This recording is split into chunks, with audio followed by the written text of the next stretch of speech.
Segura has got a 10-game hit streak, and he can flat out rake. 426 over those 10 games. He has hit 4 doubles, a home run, and 5 RBIs. He is hitting 369 for the season. And then Guillermo Heredia. His last 6 games, he's hitting 370.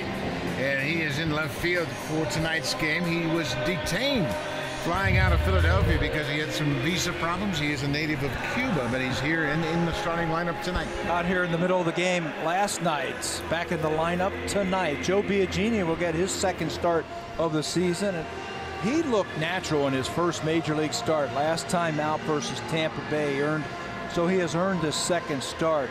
He showed his usual command of all of his pitches, going a career-high 4 innings, giving up 2 hits, and not allowing an earned run. And he is not allowed to run in 3 relief appearances, totaling 3 2/3 innings against Seattle in his career. He did not allow more than 1 hit in any of those 3 outings versus the Mariners. So he will get the start tonight, and he will try and build on what he did his last start against Tampa Bay. So Biagini gathering his thoughts as he walks up the back of the mound to get ready for this second start of his career. Jean Segura doubled in each of his first 2 plate appearances last night. He finished up 2 for 4 with a walk.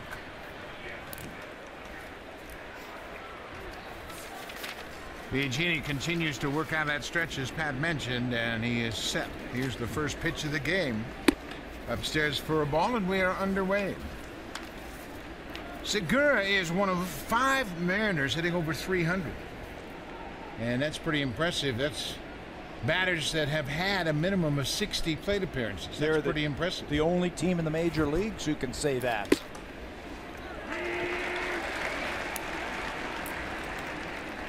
Biagini evens the count at 1-1. You mentioned that he's going to go out of the stretch. He did that in that start down in Tampa Bay. And he says, you know what, I don't want to change my routine. I want to do the same things that I have done and the success that I have had as a reliever. I'm going to do it as a starter. I'm just going to pitch a little bit longer in the ball game. He's pitched well here at Rogers Center, 3-0 with a good ERA in his 38 appearances. This, of course, his first start at Rogers Center. 2-1 to Segura. We're at the top of the strike zone. This is the first time Luke Maile has had a chance to catch Joe Biagini. Yeah, he's caught some in the bullpen with him, and I asked him today, I said, what do you know about Joe Biagini? He goes, I've never caught him before, so I've been watching a lot of film of Joe Biagini, what he likes to sequence, how he likes to set up hitters. Well, there's ripped foul into the seats. I want to get a little bit better feel for what Biagini has to offer. Whenever you catch a guy for the first time, you're not really sure what he's thinking out there on the mound. So he will lean on Russell Martin at times. Get a scouting report from him. 2-2. Change up, hit on the ground. Barney's at third. Has it. Over to Smoke, 1 away. Darwin Barney's done a terrific job. This is his 16th start at third base. Let's take a look at the rest of the defensive alignment. Steve Pearce, he made a red star play last night in the first inning to end that first inning. Pilar and Carrera. Barney, Goins, Travis, and Smoke. Devin Travis is playing very well at second base, and Luke Maile is doing the catching tonight for Joe Biagini. And that's why I want to highlight Steve Pearce tonight, because he made a great catch last night. Helped the Blue Jays secure that W. He also hit a home run last night.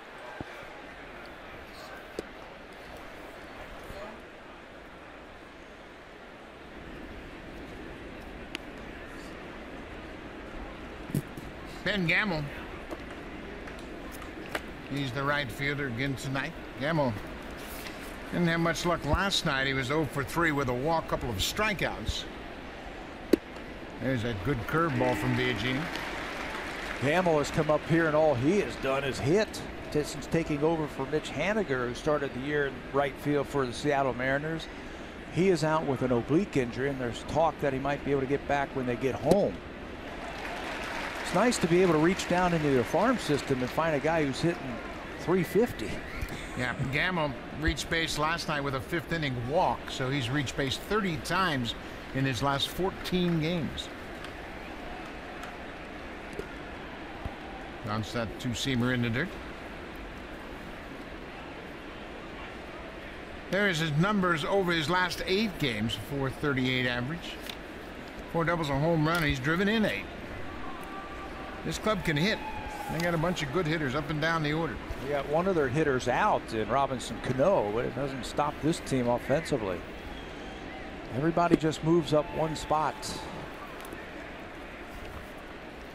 Those days don't mind not seeing Cano because they have to deal with Nelson Cruz.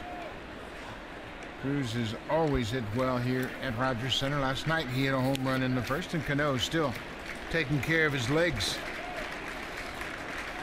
3-2. Cutter. What a nice play by Smoke. Oh, he stabbed that liner. No telling if that was going to be fair or foul, but he makes a good play for the second out of the inning. Well, we were talking about it in the opening about Joe Biagini throws a lot of strikes, work quickly, so you're going to get some good defense. Well, here's defensive play number 1. Great defensive play. That's extra bases. That's heading into the corner, but with those long arms, Smoke grabs it. Regular playing time has served Smoke well both in the field and at the plate. Here is Nelson Cruz, the home run he hit in last night's game, his 8th home run of the season.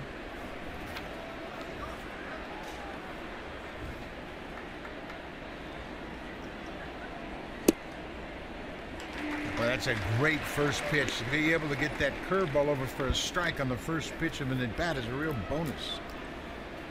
Threw some more curveballs and he threw some more changeups in that first start down in Tampa Bay. I guess that's the only thing that he did differently. But he needs to do it. There's that great two-seamer. We've seen him eat up some righties with that good two-seamer.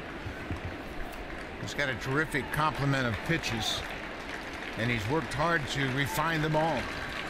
He's ahead of Cruz 0-2.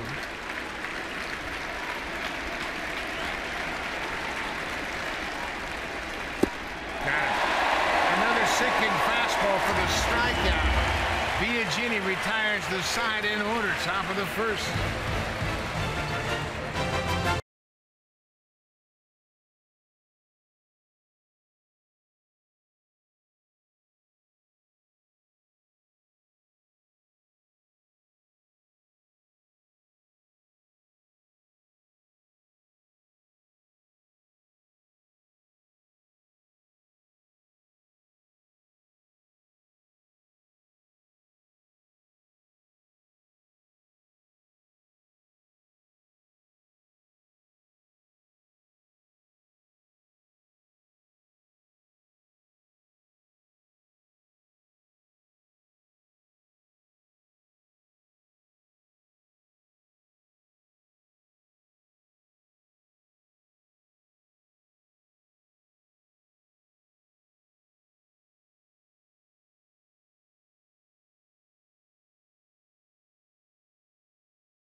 And they want to get something going on this homestand, trying to put a string of wins together so they can go out on the road before getting things turned around. 14-21 for the season.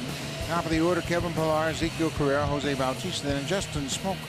We talked about his improvement with added consistent playing time, and his numbers are pretty impressive over his last 12 games. And down in that 8th spot, Devin Travis. He's got a mini 3-game hit streak. He's hitting .400 with 3 doubles, but in his last 14 plate appearances, he hasn't taken a swing and missed the baseball. That'll help you get that batting average up. This is Christian Bergman. He moves into the rotation after Hisashi Akuma became Seattle's 4th starter to go on the disabled list. He pitched in relief on Sunday in the Mariners' debut against Texas. That was his only appearance so far for Seattle this season. Spent some time in the minor leagues. He spent some time in the Colorado Rockies organization. And he's a guy who doesn't throw really hard. He's got a good changeup. It's his 16th major league start and his 57th big league appearance. Kevin Pillar is a little bit familiar with him. Yeah, he should know all about this guy tonight, Christian Bergman. He played against him when he was in high school.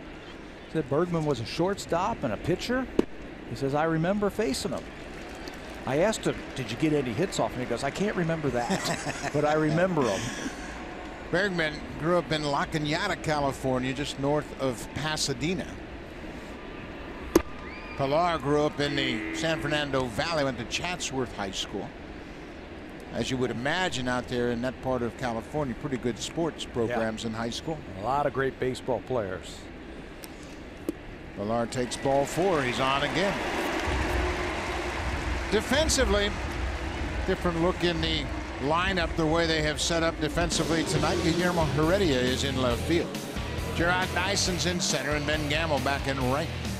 On the infield, Kyle Seager's at third, and Gene Segura at shortstop. Taylor Motter, he moves all over the place. He's at second. Danny Valencia's at first, and the veteran Carlos Ruiz behind the plate doing the catching for Christian Bergman. I like that Taylor Motter at second base. He's going to take over for Robinson Cano.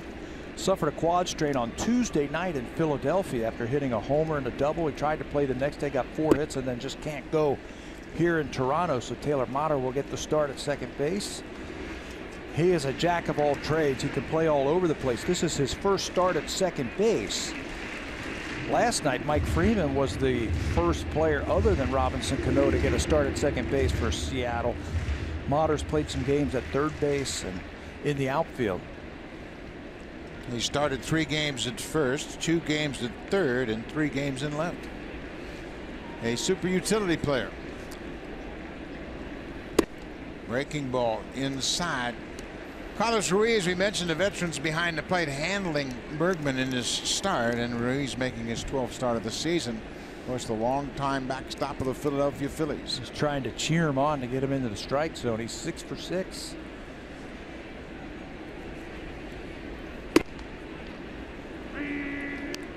There's a strike. 2-1 now to Carrera. Carrera has had hits in his last 15 straight starts. When he gets the opportunity to start, he's been swinging the hot bat.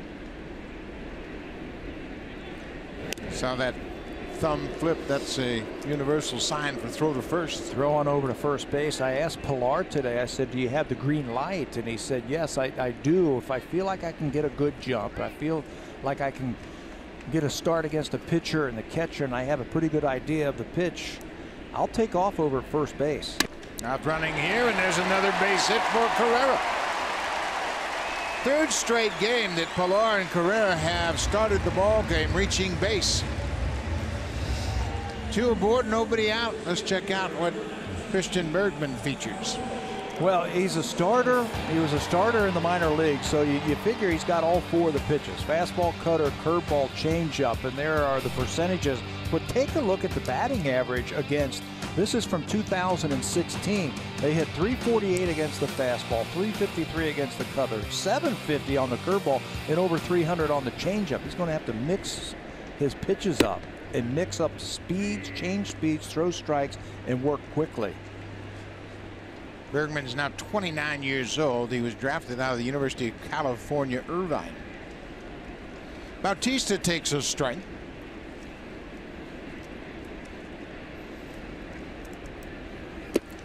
Jose hit a first inning home run here on Wednesday.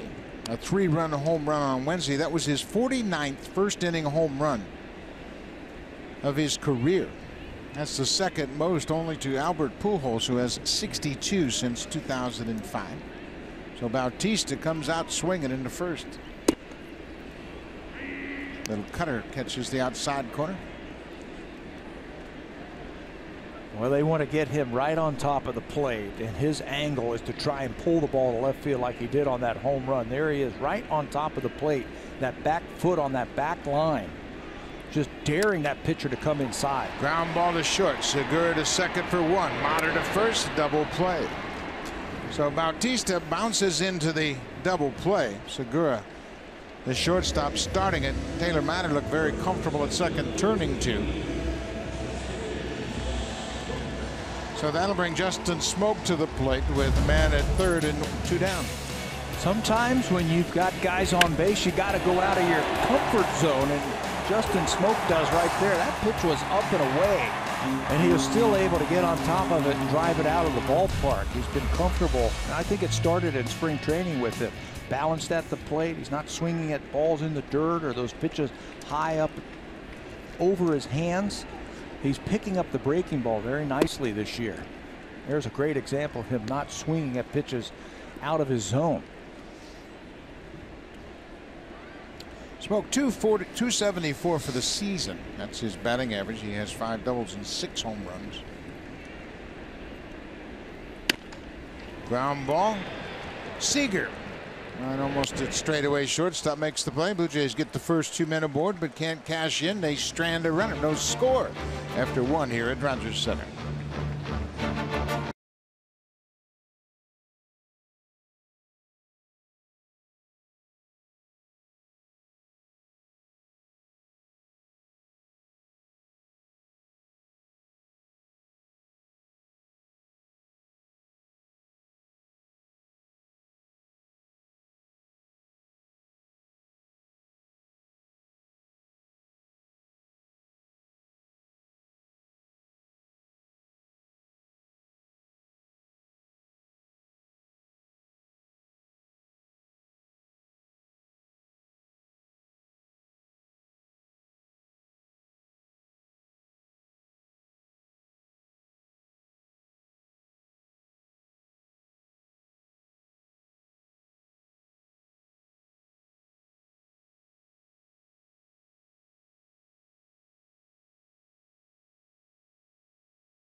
Rogers Center, you know, more than $85 million in salary occupies the Blue Jays disabled list.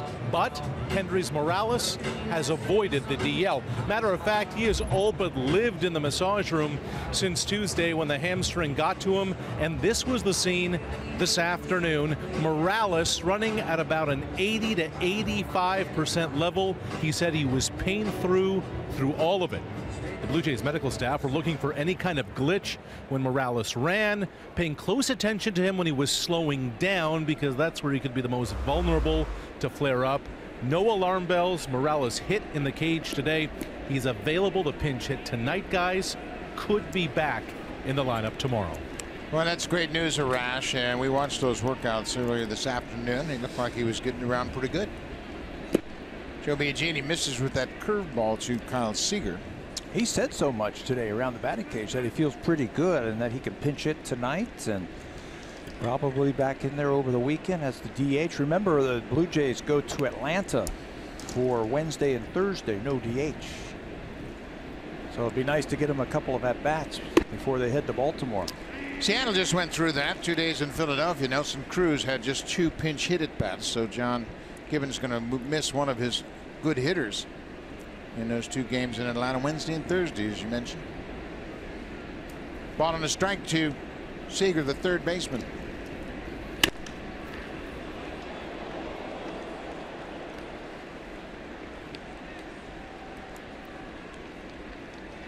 Talk about Biagini and his arsenal of pitches. He's got that good curveball. We've seen him throw it for strikes, and cut, fastball, sinker. He had all the pitches.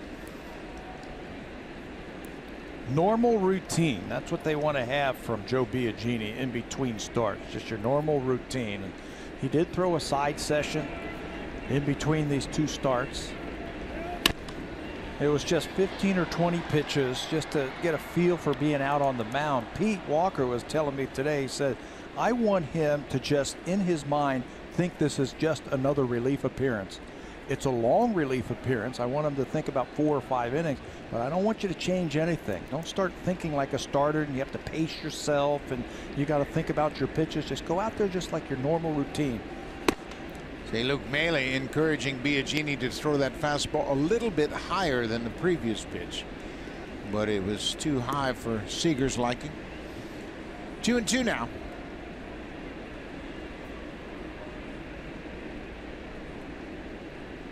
Biagini shaking off the fastball. He made the right decision. Threw him a changeup. Gets a strikeout.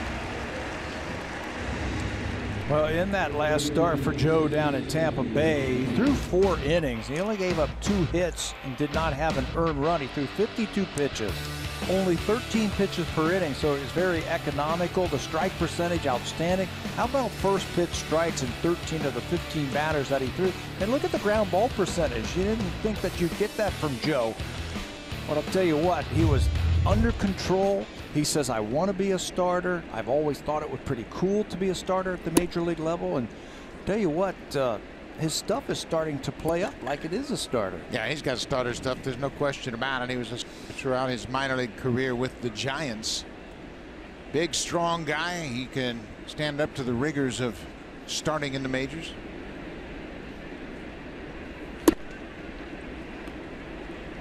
A lot of movement on that fastball. Danny Valencia said, what was that? And he saw a lot of late movement, and it's turned like he said something to the umpire. Joe was talking about that after that appearance that he had in Anaheim when he struck out Albert Pujols. He says, I'm on top of the ball anyway. Comes right over the top, but when I apply just a little bit more pressure with my one finger on that 2-seamer, I can get it to move a lot more than normal. It's a good weapon for him. Heredia is standing on deck.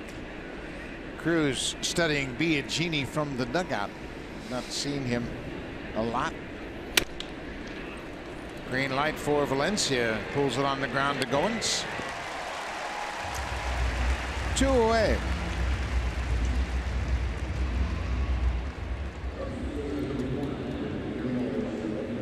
Beauty Tone, Canada's color experts. Available exclusively at home hardware and building center locations.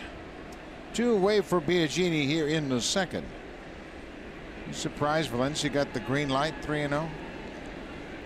Early on, I thought he doesn't know anything about Biagini. I thought he might want to take a look at another pitch. They were guessing fastball. He's got power. We've seen that when he was with the Blue Jays. He's got some power. Maybe they wanted to get him started. Guillermo Heredia, 26 years old. He is from Cuba. Bouncing ball. Barney was in at third. Makes a nice play of it. Good inning for Biagini. Joe Biagini retires the side in order. 6 up, 6 down for Joe to start this ball game.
Jack Links on May 28th.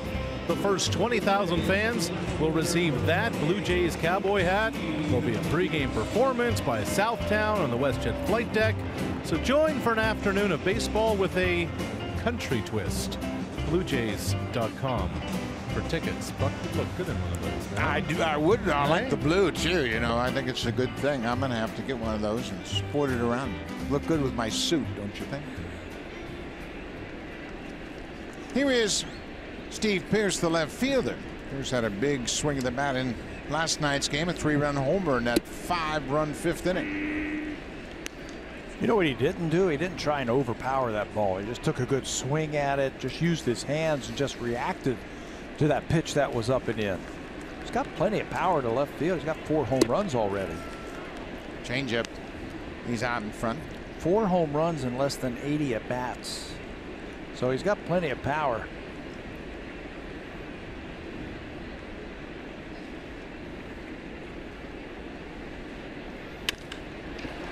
Base hit up the middle.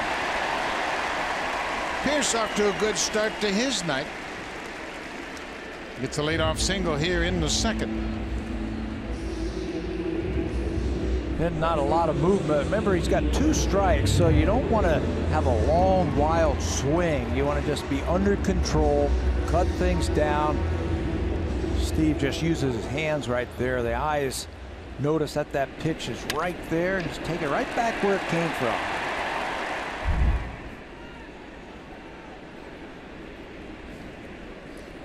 Ryan Goins is average at .211. He's had some big hits lately. He's driven in 13. He likes Smoke, much more aggressive, and I think the same is true with Goins. Regular playing time. Don't worry about 1 or 2 at bats and sitting for 3 or 4 days. He knows he's going to get 4, maybe 5 at bats every game. You know what else he said today? I'm not worried about the future. I'm just going to worry about today. He knows that Tulo's getting closer, and he knows there's a chance that he will join the team in Atlanta. He's supposed to go and play in a rehab game tomorrow and Monday and Tuesday, and then possibly meet the team. He says, I'm not worried about that. I'm worried about today. What can I do today to help the team win a ball game? I think that's the right attitude that you have to have. Yeah, it's the only way you can really perform, if you're worried about not playing when Tulo gets back, and then you can't be at your best when you get a chance to play. Stay in the moment. I mean, ball players, we're always thinking about, you know, what if, and this guy's coming back, or I'm not hitting here. Stay in the moment. Stay in the moment. Everything's going to be fine. Trying to come inside. They catch that inside corner. A little bit of a cut on that fastball. Yep, fastball, cutter. A little bit of a curveball and a changeup. He was the Northwest League Pitcher of the Year in 2011. He came right back the next year in the Cal League and was the Pitcher of the Year there also.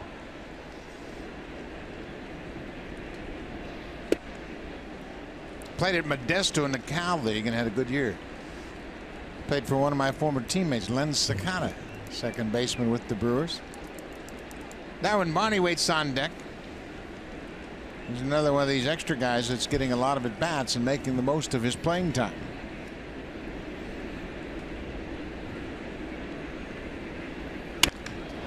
Another base hit for Goins, right back up the middle into center. Boy, that's another pretty swing with 2 strikes. 2 straight 2-strike base hits by the Blue Jays. Again, slow everything down with 2 strikes. You don't want to overcommit too soon, especially against a pitcher that throws a lot of off-speed pitches. Here's his changeup, and it stays up over the plate. Ryan recognizes it and takes that one right back through the middle. Blue Jays with 3 hits already. Carrera had a base hit in the first. Darwin Barney, he's hitting over 300.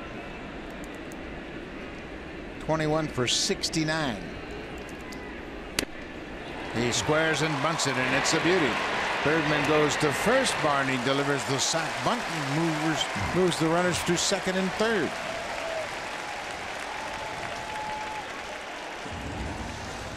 Do the little things that you can do to help the ball club win. If you're in there, The corners are in, so this has got to be a perfect butt, and he just dens it right on the grass. When you're bunting, especially at third base, you got to make sure that you keep that barrel of the bat out in front of home plate so it goes to the left side of the infield. Plus, you've got to deaden it just a little bit so the runners can move up.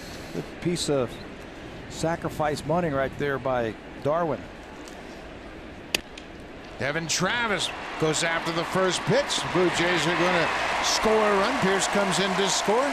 Travis jumps on the first pitch and grounds it to the shortstop. RBI for Devin. And he almost got it through the infield. They were really playing Devin Travis to pull. Gene Segura, the shortstop, the infield was in and he was playing him to pull. So he had a long way to go for that ball. As a hitter, you got a couple of runners on and the infield's halfway like that. Keep it in the middle of the field. Hit yourself an RBI and move that runner up. There's Segura. Doesn't even check the runner. He knows his only play is at first. All three of the balls put into play in this inning have been hit right up the middle. It's a good approach against someone you're not familiar with. So Pierce comes in to score the first run of the ball game. Travis picks up the RBI, his 5th of the season.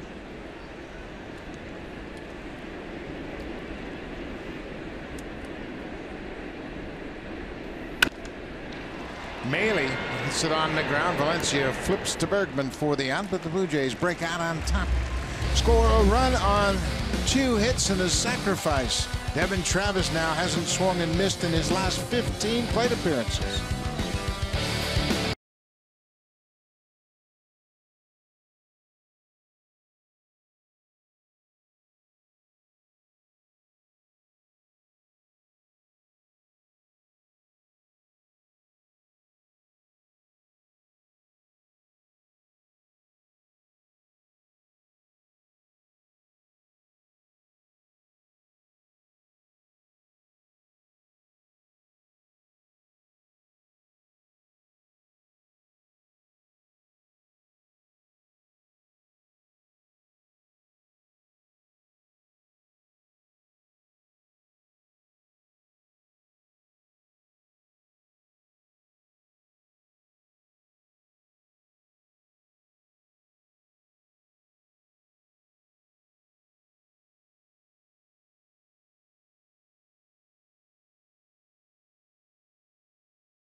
Open the Western Conference Final. Nashville, Anaheim, 9 Eastern, 6 Pacific on CBC. What was it Ducks coach Randy Carlyle said today about Preds goaltender Pekka Rinne?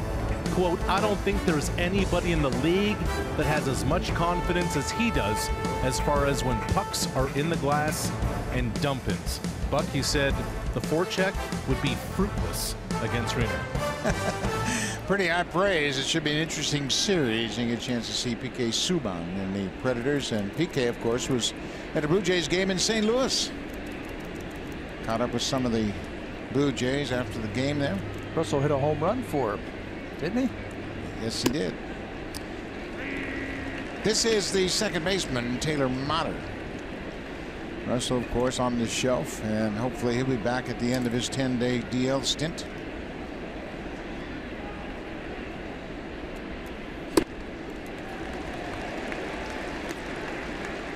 Motter playing at second base, batting .226 on the season. As we mentioned, he is making his first start at second. He started at first, at third, and in left field.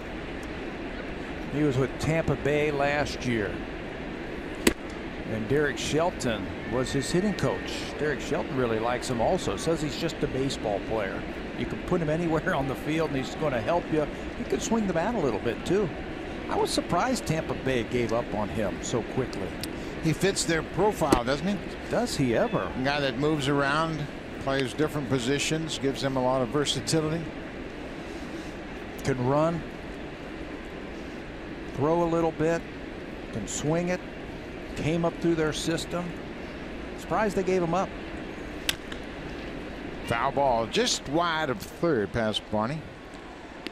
Motter's now 27 years old. He grew up in West Palm Beach, Florida. Went to Coastal Carolina. That's where Tampa Bay drafted him in the 17th round in 2011.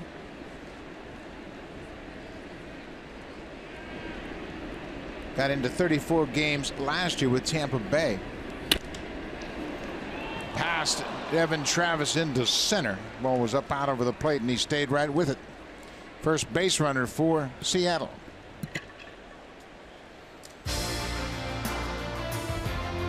The all-new 2017 CR-V. With revamped cargo space, it's the biggest fan yet. Honda, official vehicle of the Toronto Blue Jays and proud fan since 1977. Bit of a shot of CN Tower next door to Rogers Center. Roof is closed once again tonight. This is Carlos Ruiz in his first season with Seattle. Ruiz, the veteran, of course, became a big leaguer in 2006. Came up with the Phillies. He got a late start in his career. He didn't get to the big leagues until he was 27 years old. Boy, did he have a great run with the Phillies. A fan favorite in Philadelphia too, wasn't he? Plays hard.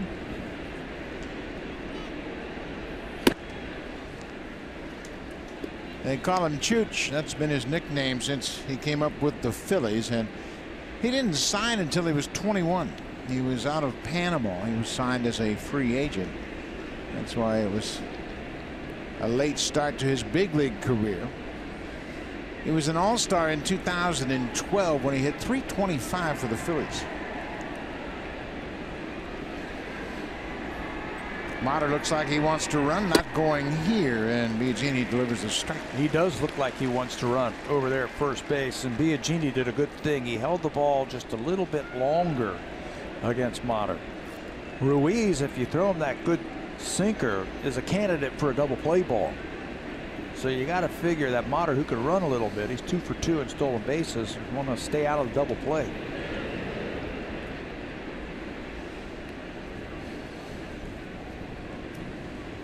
Ruiz spent 6 different seasons in the postseason.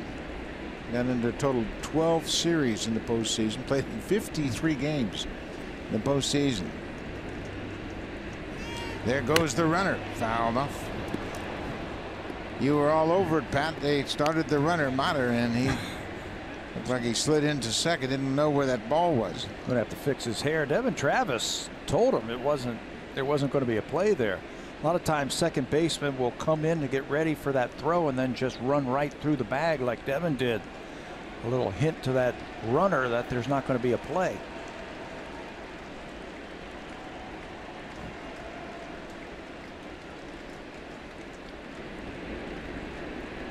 One and two.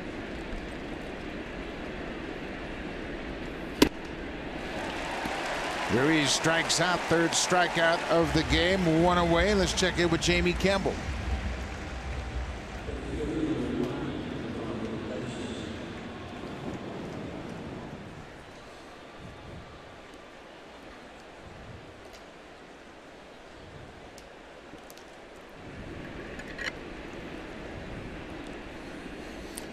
Boy, what a turnaround for Sano. He's playing very well, hitting third in the Twins lineup and playing third base. Remember, they had an experiment, tried him out in the outfield. That didn't work. Didn't work. You know what he reminds me of in terms of making improvement? Aaron Judge. Aaron Judge struck out half the time last year, and he's tearing it up this year. Sano struck out tons last year. 178 times last year in 116 games. There's a drive to right. Carrera over, and it's off his glove. Motter is headed toward third. The throw goes into second, and Dyson with a double just off the glove of Carrera, who made a nice try for it.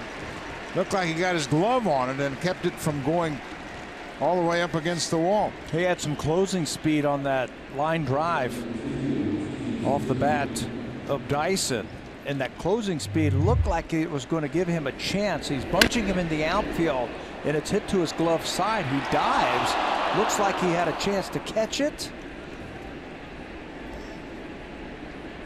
and it's just off of his glove. Backed up by Pilar, and that keeps Motter at third base. Bautista's the DH, and that was a design because they don't have the DH. Well, they got a runner hung up, and Motter made a big mistake. Oh man, he should have scored on that play. He broke initially and then got out into no man's land and just kind of froze. Barney had to go to his left, knock the ball down. Watch Motter. He's going to break initially. And it's a dive by the third baseman. He doesn't come up with it cleanly. He's halfway home. As soon as he sees him throwing to home, or excuse me, over to first base, he should have gone home. But you're right. He just freezes right there, and he's just not sure. And he's caught in no man's land. But Ryan Goins, the shortstop, did you see the heads-up play that Goins had? He went over there and backed up Barney and went to third base. And Motter was then had to go back to third. Yeah, these two have really played well, Barney and Goins. So now the Blue Jays got a chance to get out of the inning. And Biagini delivers a first pitch strike.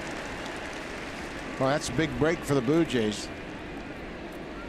Biagini's got to take advantage of it here. Gamble robbed of an extra base hit his first time up. Smoke at first speared a line drive that was headed down into the corner. Broken bat, little flare. Pierce a long way to come, and he makes a terrific catch. Pierce, another Red Star play in left field last night. He made a terrific play off the bat of Taylor Motter in the first. Pitchers especially love that defense. Biagini gets out of it without allowing a run. Steve Pierce had a long way to go. He's the only guy that's got a shot. He leaves his feet and ends the inning with a terrific catch.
This announcement. Sunday is Mother's Day, if you've forgotten.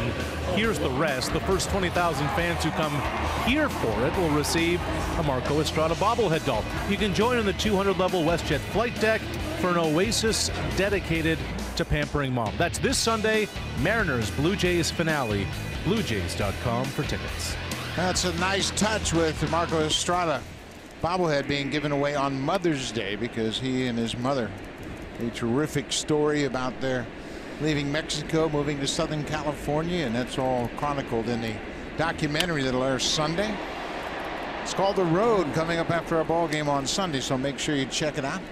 Stephen Brunt is the host, and it's a terrific story. I got to see a chance to see a clip of that last night, and it was only about a 5-minute clip. I can't wait to see it on Sunday. I think it comes on after our ball game.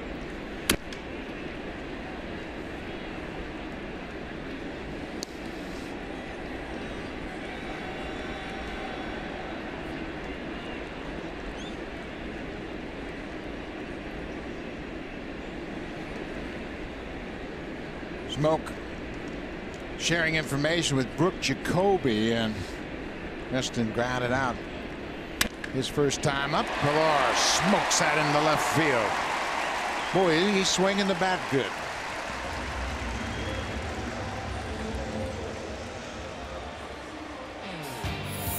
This 4K broadcast is brought to you by the Samsung QLED, the next innovation in TV.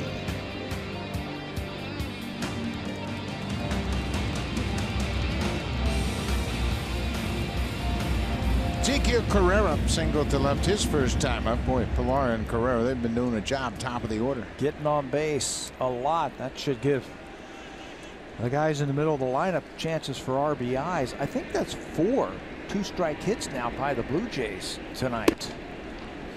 Blue Jays have done a terrific job of making the pitchers work. They've taken a lot of pitches as a team. The Blue Jays have seen more pitches per plate appearance against right-handed pitchers than anybody in the American League, averaging over 4 pitches per at-bat against right-handed pitchers. That'll knock them out early. Run that pitch count up.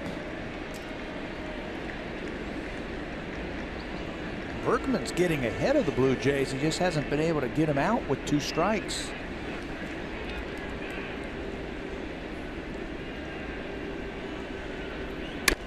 Ground ball. Motter will have to go to first. Pilar took a step towards second, and that might have been a situation where Motter took a step in the other direction to cover the bag, and all he could do is get the runner at first. Let's check in with Arash Madani. Well, Buck, at this stage of his career, Bautista isn't fazed by that 0-for-21 slump he found himself in this month. He said there are good streaks. He said there are bad streaks. It's not the end of the world. He said the bigger challenge is when dealing with pitchers who go at him. More after this pitch. See, Buck, Bautista says the new trend in baseball is that against middle-of-the-order guys, they don't give in a lot. Before, Bautista said, you place your bet, a 3-0 count, you get a fastball. Now, because pitchers control off speed so much, they don't really throw fastballs in the hitter's count, and that's the biggest adjustment he's had to make this season. And it's universal. Pitchers in both leagues. There's another breaking ball off the plate. Rarely do they challenge. And Pat, you played in an era when pitchers get behind 2-1, they'd throw you a fastball. Yeah, they would challenge you. They try and spot a fastball. Now they go right to the breaking ball because there's so many home runs hit. And it's book it. He's going to get, if there's 6 pitches for an at bat, Jose's going to get 5 breaking balls.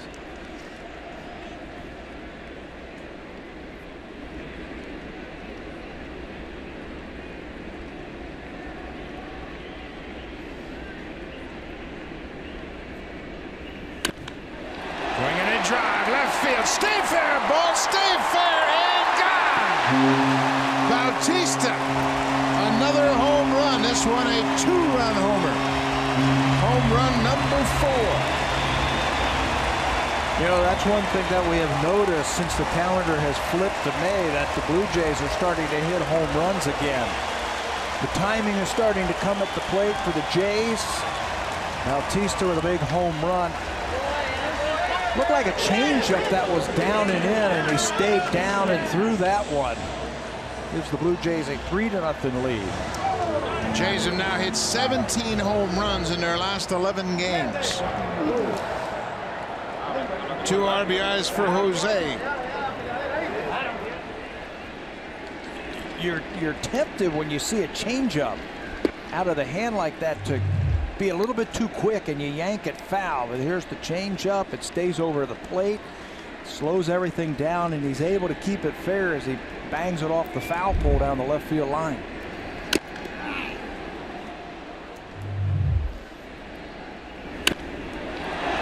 As a hitter, you're just saying, stay fair ball, and he splits it right in the middle. Plenty of distance down the left field line. Well, that's a great shot, hitting that foul netting. Got to be a good feeling for Jose, starting to swing it with a little more regularity. 1-1 to Justin Smoke. And a nice cut at that breaking ball. Smoke's made some minor adjustments, but more than anything, it's probably his approach at the plate that he's crediting with the biggest part of his success. Balance at the plate, and I think recognizing off-speed pitches and laying off pitches out of the strike zone. He's getting some more playing time, and that helps. Last year, when you're not sure and you're going up there and you're trying to make something happen, you start overswinging, you're swinging too much. He knows he's going to be in there every day. It's hit hard out into the outfield. Taylor Motter is out in right, literally. And Smoke can't hit it any harder than that. He hits a one-hopper to Motter.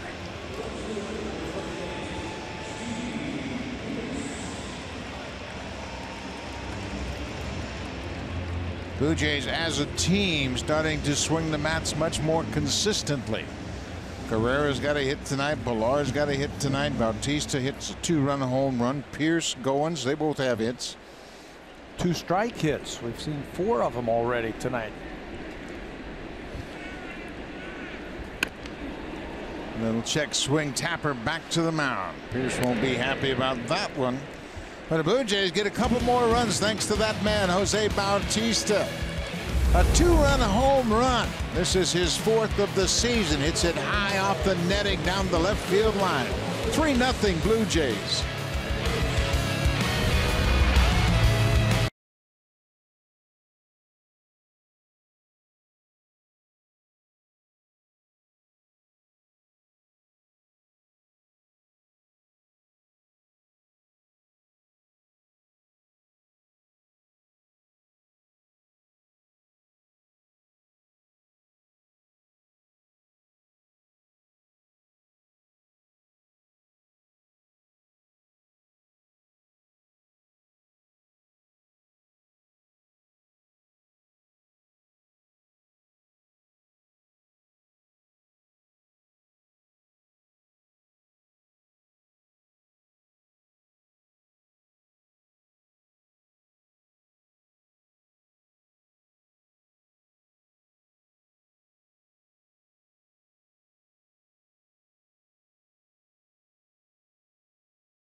Sportsnet presents Marco Estrada, The Road. After the ball game, around 4 o'clock Eastern time, it's a compelling behind-the-scenes look at Estrada's underdog fight from the streets of his hometown of Mexico all the way to the major leagues.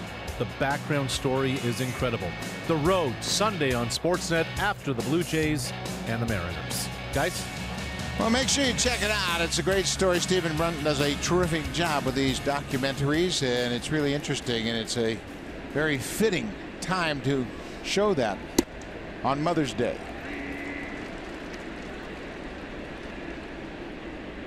Joe Biagini hits ahead of Nelson Cruz. Cruz struck out his first time against Biagini on a nasty sinker. Down and in. You made a point about that sinker to Pujols. They're very similar type of hitters at the plate. Yes, they can reach the inside, the outside. They're good hitters with power, and they're RBI guys. So a lot of times you got to pitch them in, and what you were saying, down and in. Down, not so much, because this guy is a good low ball hitter, but in, I think that's where you want to pitch power hitters. You got to pitch them in so they can't extend. They like the ball out there where they can do something with it. And he is an exceptional low ball hitter. Bouncing ball, big hop for Goins at short. Cruz is 0 for 2. You know, the hitting has really changed. And when I first came to the league, there was the adage that pitchers would take half the plate and hitters would take the other half. So if you were a right-handed hitter, you could kind of take care of the inner half and the pitcher would command the outer half. But now with the advent of all of the protection, the elbow pads and everything else, and the fact that they don't let pitchers pitch up in the end and hitters are diving out over the plate, there are very few spots to pitch good hitters. In the strike zones as big as this piece of paper right here, sometimes we see pitches about letter high or just above the navel. That should be a strike. It's called a ball. I mean, I don't know where you go if you're a pitcher nowadays to get outs. It's very difficult because you can't intimidate batters.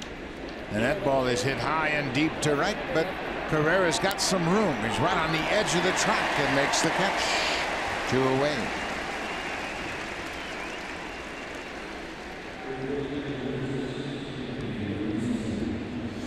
Well, what he does, Joe Biagini, is he throws strikes. We were talking about that in the open. When you throw a lot of strikes, you keep the defense engaged. And Joe, from last year to this year, has cut his walks in half. Throws strikes with 4 pitches at any time. He's not afraid to throw the curveball, that sinker. He can cut the ball, fastball, got a little bit of everything. But when you do that, you only walk 1 batter per 9 innings.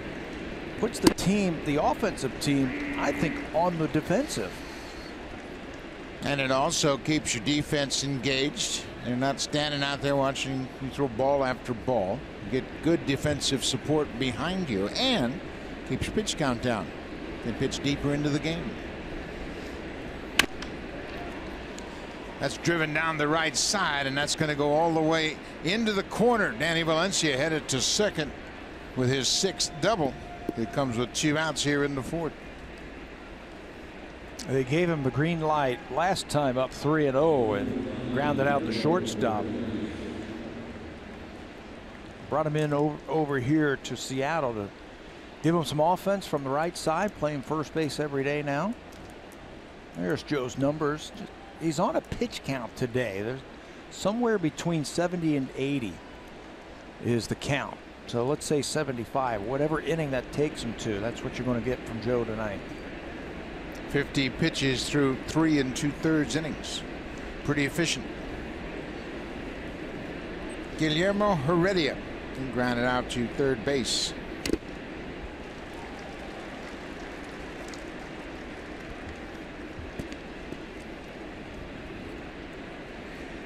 Heredia played in the National League in Cuba. It's called the Serie Nacional, because that's where Morales started his baseball career. He played for Matanzas, his hometown in Cuba. Guillermo Heredia. His first year in the big leagues. They've used 13 rookies already this year, the Seattle Mariners. This is one of them. Foul ball. Another ball pulled wide of third. They've got 8 rookies on the active roster.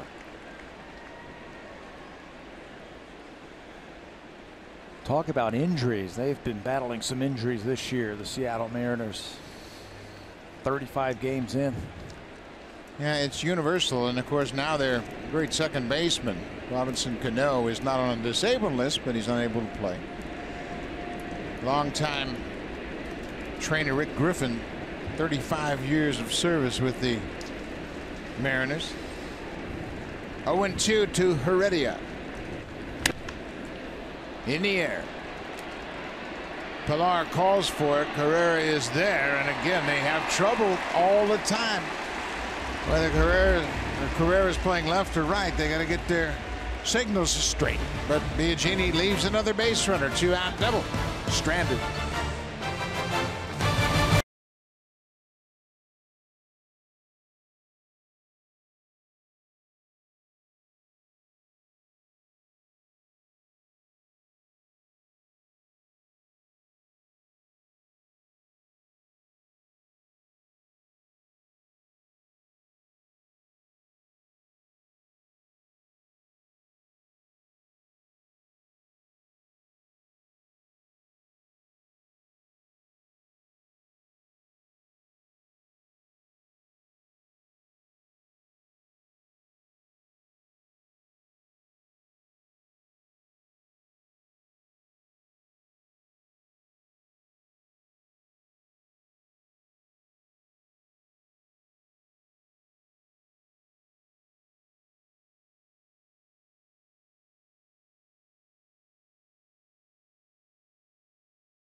Senators, they open up in Pittsburgh tomorrow. Game 1 of the Eastern Conference Finals, 6:30 Eastern, 3:30 Pacific on Sportsnet and on the CBC. Mark Stone talking about Erik Karlsson, the man on the left. He said he's one of a kind. He said, I don't think anybody in the league really does what he does. It's just kind of expected. Not bad when you expect greatness from your franchise player. He's the leader, and certainly he sets the tone for that hockey club, so that should be another great Eastern Conference final. Ryan Goins, he's already got a hit in the books tonight. He singled up the middle. He came on a 2-2 pitch. Blue Jays have done a good job of getting to Bergman with 2 strikes.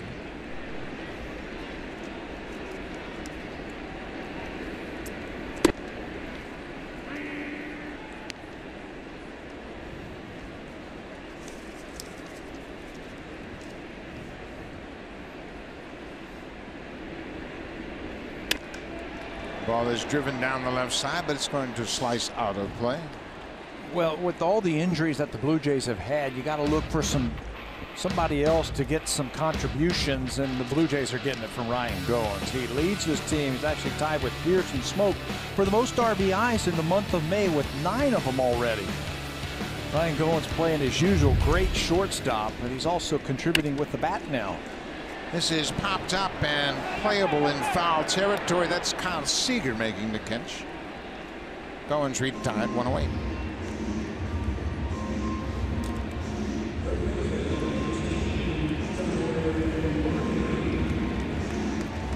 Darwin Barney dropped down a beautiful sacrifice bunt in the 2nd inning. That got the Blue Jays in a great position, and Devin Travis cashed in with a ground out to short. It's the first run of the ball game that came in the 2nd. Barney's done a nice job, and he's got an unusual grip on his top hand, and we spoke to him about it today. See how he really wraps that right hand around the handle of the bat. Fair ball. Down the left field line, Barney makes the turn around first, and he'll get to second. Standing up with a double. For Barney, his 4th double comes with 1 out here in the 4th. Well, he's got that grip because he said he was losing the barrel of the bat, but when you have a strong grip with your top hand, you can pull that ball over and stay on top of it, control the barrel. There's the grip as he pulls it around and pulls the ball down the left field line for another base hit for the Blue Jays. This super slow-mo is brought to you by the Samsung QLED, the next innovation in TV. Darwin Barney once again with an extra base hit.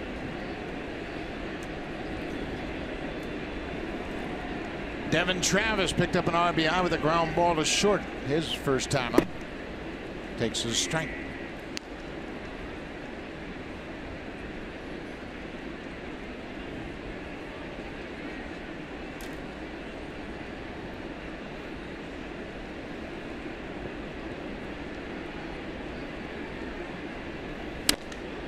It's this one in the air. Dyson gets there. Barney's going back to tag, and he heads to third. He'll get there standing up. Barney read it well. Once he saw Dyson move underneath it, he went back to second and tagged. Do something to help your club when you get in there. He's fielded flawlessly at third base. He had a sac bunt, a double, and now he tags up and moves up 90 feet.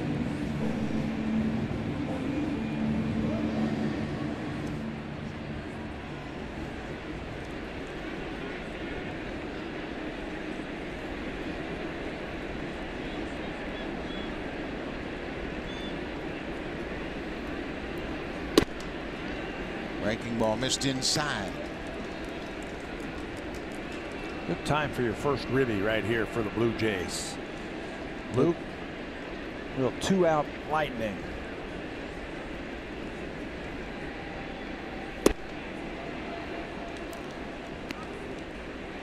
Ball on the strike.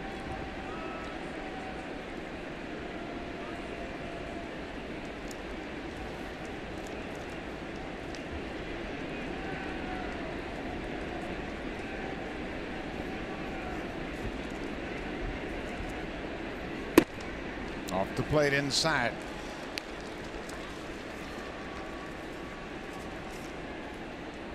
Blue Jays have a 3-0 lead over the Mariners and Christian Bergman. Bergman is the 8th starting pitcher used by Seattle this season. Just one fewer than the Blue Jays. Fly ball into the seats. Starting pitching. Last year, the average number of starters around baseball was about 12. Blue Jays were very fortunate. They used just 7 all season long last year. But the Blue Jays lead baseball, having used 9 starting pitchers. There are 3 teams in the AL West that have used 8. The Angels, the A's, and the Mariners. Pulled foul. You mentioned Seattle with 8 different pitchers making at least one start this year. They're the 8th team in the major leagues to do that already. Yeah, and we haven't even reached the middle of May. So they've had to dig deep down into their farm system. Scott Service, a former farm director with the Angels, now the 2nd season as the manager. 2-2 pitch to Maile. Hit in the air. First baseman Danny Valencia over in foul territory makes the catch, and the Blue Jays leave a runner at 3rd. Darwin Barney has a double. Blue Jays have a 3-0 lead as we head to the 5th. Now time for Blue Jays Central Update. Here's Jamie Campbell with Craig Zahn from the Samsung Broadcast Studio.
An adaptive baseball program for children and youth living with physical and cognitive disabilities. To find an accessible baseball program near you, visit jayscare.com/challengerbaseball. Great opportunity for people to get involved with Sport. Jays Care doing a great job from coast to coast supporting youth activities all across the country. We move to the top of the 5th. Blue Jays with a 3-0 lead. Joe Biagini. An out here will be his longest outing of his big league career. He pitched 4 innings his first start against Tampa Bay. Threw 52 pitches in 4 innings first time out. This time he's thrown 53 pitches through 4 innings. That was his 54th pitch of the game. And if he can stay right where he has been in these 2 starts, they might be able to coax 2 more innings out of Biagini. Changeup hit hard down the left field line. That ball is foul. A loud strike. Taylor Matter with a 1-1 countdown. Matter's got some pop. Got 5 home runs. We saw Jose hit the foul pole. Taylor Matter just misses the foul pole.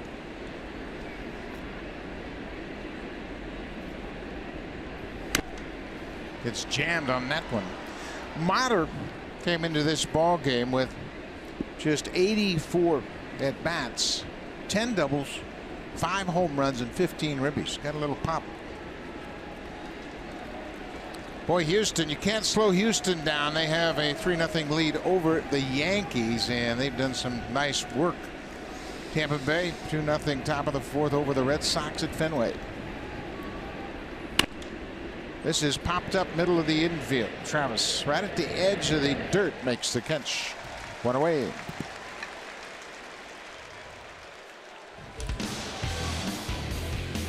Hit a home run with any project this season.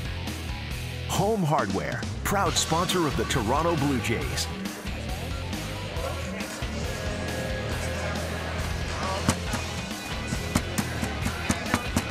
That's making me hungry, Pat. I'll be right back, okay? Do I have to do some play-by-play while you go get some munchies? Carlos Ruiz takes one, called the ball. Looked like he caught the bottom of the zone. That was a nice visit, wasn't it, in between innings there? How about that? We had a chance to catch up with an old teammate of both of ours. Willie Upshaw is in town in support of Robbie Alomar's softball game, a charity softball event. They'll play tomorrow. Chuggy, he was a great player, good Blue Jay player. I think he was the first Blue Jay to drive in 100 runs. Yes, one of their first really big stars back in the late 70s, early 80s. Ground ball to Barney. He's got plenty of time. 2 up, 2 down. Let's check in with Jamie Campbell.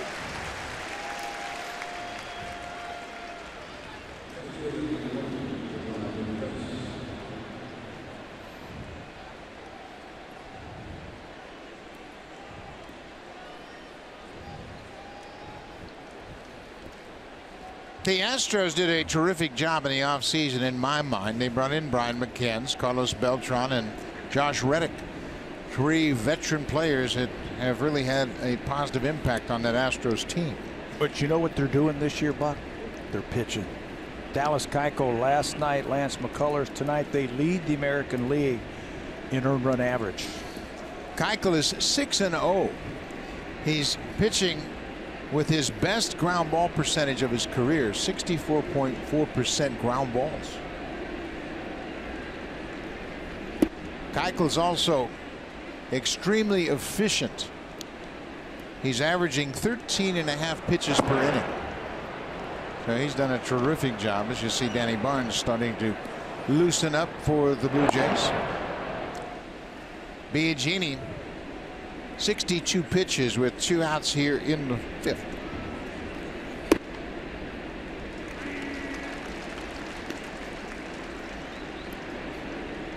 Dyson had a double off the right fielder's glove in the 3rd.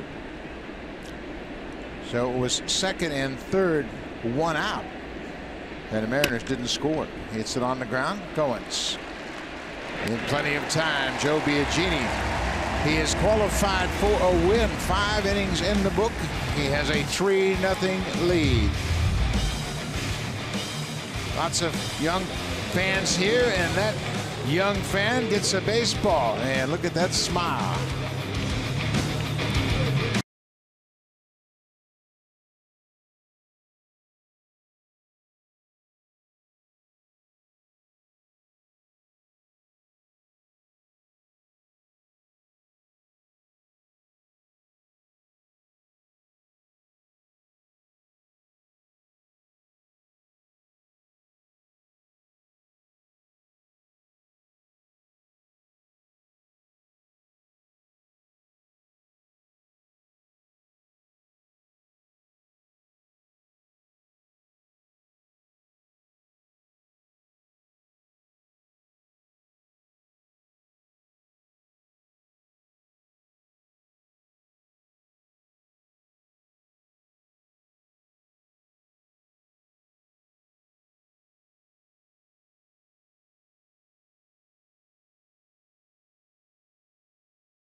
Rogers Center. Rogers wants you to submit your baseball dream at rogerscelebrates.com, and your baseball dream could come true. Guys, pretty special opportunity, and make sure you check it out and just tell us what your dream is. Kevin Pillar fouls off the first pitch, and you know what? If you're planning a summer trip, why don't you look ahead at the schedule? August 18th, 19th, and 20th, the Blue Jays are in Chicago to play the Cubs. It'll be a nice trip for father and son, husband and wife. Take grandma on a road trip to Chicago. Kevin Pillar, have a night. He's 2 for 2 with a walk. He's reached base all 3 times he's come to the plate.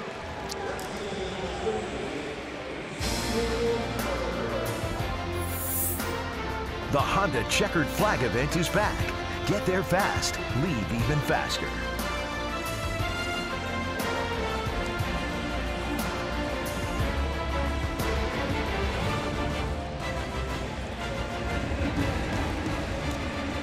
Well, Stottlemyre, the pitching coach for the Mariners, out to have a chat with Christian Bergman, and while they do that, the bullpen starts to go to work in right field for Seattle. Gene Machie, big righty, is loosening up. He came into the game last night. Check that, he didn't come into the game. He was up a couple of times. That's right. He was up warming up just a little bit. Just to bide some time. This is a danger area right here, I think, for the Seattle Mariners. The game could go either way right here. It's only 3-0 in the 5th inning. Scott Service knows that he can't give up any more runs. Blue Jays know that they could really set the tone for the rest of this game with some more add-on runs here. Check in on Pillar with the throw to first. Ezekiel Carrera is 1 for 2. Pillar with 2 hits now has 44 hits for the season and leads the Blue Jays, and just 2 behind Starlin Castro of the Yankees. There's a drive to center. Dyson's got good speed. Boy, he made that look easy. Explosive first step for Dyson. He tracks it down. Well, we told you that once the calendar flipped over to May, it seems like the Blue Jays have got their hitting shoes on. And if you look at the numbers hitting by month, April, plate appearance per home run, 43, 1 every 43. Well, they've cut that in half, 1 every 22 at bats. They're hitting 90 points higher with runners in scoring position. They're scoring another run a game. You know, you do that. John Gibbons has said that before. If you want to win in the American League East, you got to hit.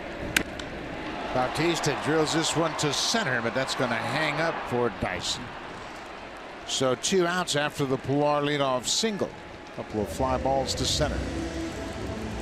They mentioned Pillar with 44 hits. Started Castro tonight is 0 for 2, so he is 2 behind Castro in 2nd place in the American League in hits. Starting to come together for Pillar. He's a baseball player. And he's got the great defense, so you can count on that. And now the offense seems to be coming around. Well, Kevin Pillar has hit no matter where he has played. You go back to high school and college. He had a 54-game hit streak in college. And he is creeping up on 1,500 at bats. Remember, Buck, he's battled injury the last 2 years. Once with his thumb last year and with a broken hand the year before. So we're seeing a healthy Pillar, what he can do. Pillar is 2 for 2 with a walk tonight. He now has 1,496 at bats. 1,500 is that key number. So many hitting coaches refer to 1,500 as a true test of exactly what you have. It's basically 3 full seasons in the majors. Barnes and now Aaron Loup, the lefty, has joined Barnes in the bullpen.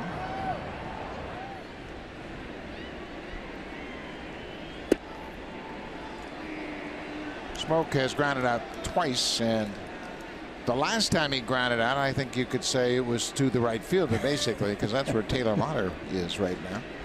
And Gene Segura, the shortstop. That is the deepest right side of the infield I've ever seen.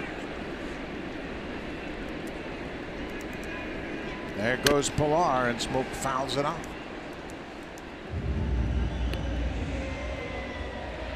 Yeah, that defensive shift with those two infielders out in right field, that would make Ted Williams proud.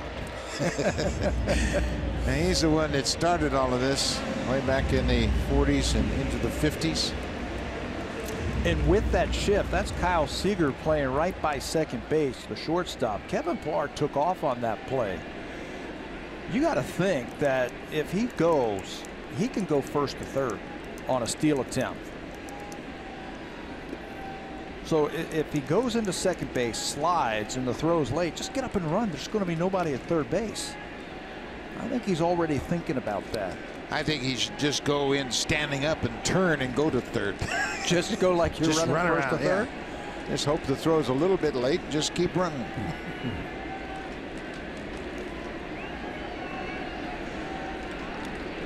Mariners think he's going to run here, and it might be a good time to gamble. A ball and 2 strikes, 2 outs. Blue Jays can gamble to get Pilar into scoring position, and Smoke's got a swing with 2 strikes. There he goes. Outside, it's a ball. The throw is not in time. After throwing to second, Carlos Ruiz took off for third. Pilar gripping that base with both hands as he slid to the outside. He will pick up his 5th stolen base of the season. Aggressive slide in the second. He's on the bag. Now Seager holds the tag right there just to see if he'll come off of it. You're right. Ruiz has seen that play before, the veteran catcher. He was sprinting towards third base.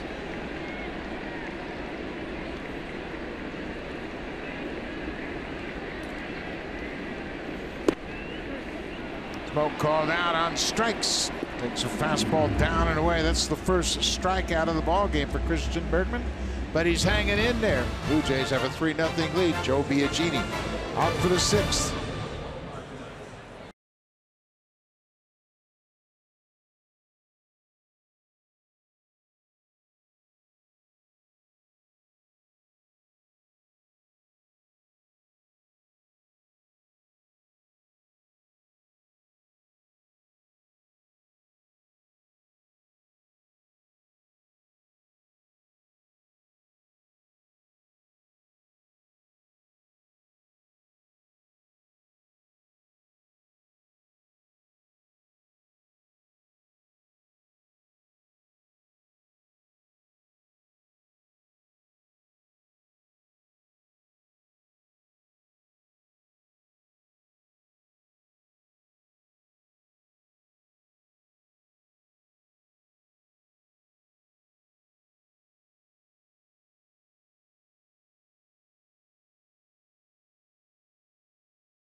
Time now for a hit a home run with the WestJet RBC World Elite MasterCard, Canada's #1 rated travel rewards card.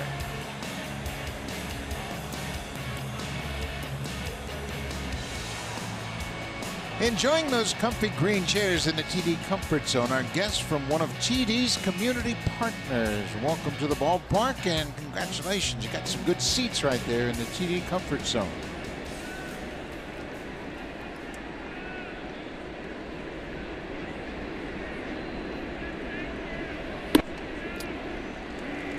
Joe Biagini, career high. 5 innings under his belt. He's retired the last 4 he's faced, dealing with the leadoff man, Gene Segura. He has handled Segura tonight. A couple of ground balls to the third baseman, and Segura opened up play tonight, leading the American League with a .369 average. On a 10-game hit streak. Got that average at .362 now.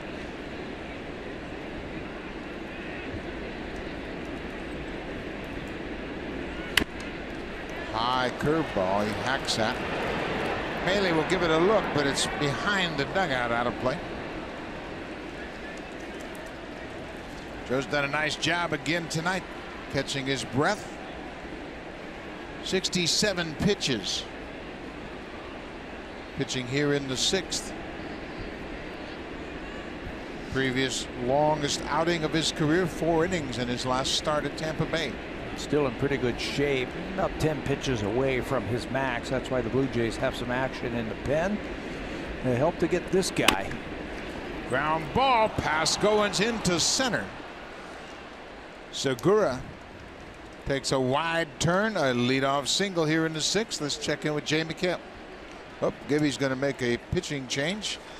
So Biagini ends up with 68 pitches. And John Gibbons has made the call for Aaron Loop. What a good start for Biagini. His second big league start. He's in line for the win. And the fans have already figured out what's happening. Biagini's night's going to be over, and they're going to give him a standing ovation as he leaves the field tonight. Well deserved.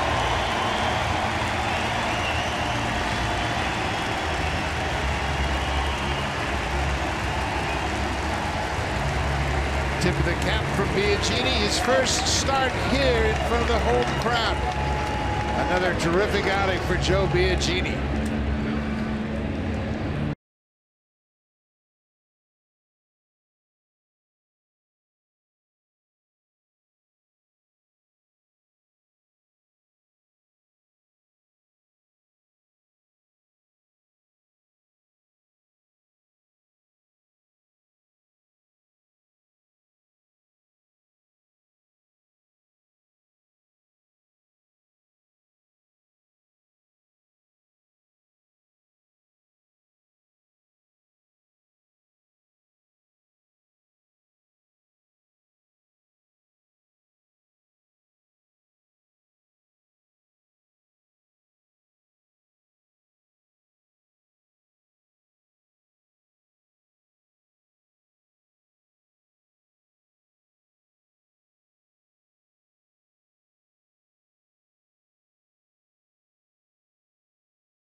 Biagini with a pat on the back from the skipper John Gibbons. He pitches into the 6th. 5 innings plus 1 batter. He gives up just 4 hits, no runs. A runner at first, his responsibility. So Aaron Loop into the ball game. It was a first pitch strike to Ben Gamel. Loop, his 15th appearance. Aaron worked in last night's game an inning against the Mariners. Had a couple of fly ball outs, walked, and got another fly ball out. 2 of the next 3 batters are left-handers. So John Gibbons is going to play the percentages. It will be interesting. Nobody out, the top of the lineup. These are their hottest hitters right here. Joe Biagini's night is over. He gets him here, he'll face Cruz. If he doesn't get him, it'll be interesting to see if he lets him face Cruz as the tying run. Pretty good pitch right there, and Loop didn't get to call. It's 1-2. Loop threw 17 pitches in his inning of work last night.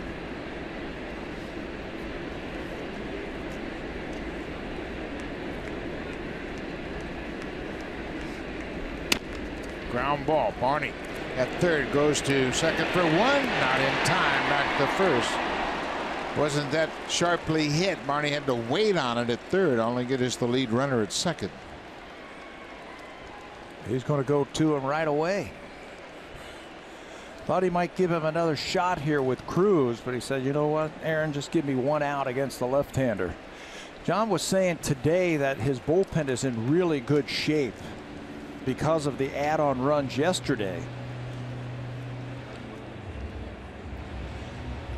That was interesting as Ted Barrett came to John Gibbons before he went to the mound, but they have made the pitching change, and Danny Barnes will come out of the bullpen. So Luke gets an out. Cruz is the batter. And Danny Barnes, he's really been throwing the ball well of late. He comes in to face Cruz with a man on and one out. Blue Jays have a 3-run lead.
Significant opportunities now. This will be his 9th appearance, 12 innings overall, and he's really done a good job. He'll face Nelson Cruz. And Nelson Cruz, we told you last time he was up, he's a very good low ball hitter, and the numbers prove it out. Here's the strike zone, and the 8 home runs hit by Cruz this year. Look at all of them. 6 of them are down underneath the middle of the strike zone. So I think if you want to be Danny Barnes and you want to pitch to him, I think you got to go up right there, up and in to a big home run hitter like Cruz. He has faced Cruz 1 time in his career. The only Mariner that has had an at bat against Barnes. 0 for 1.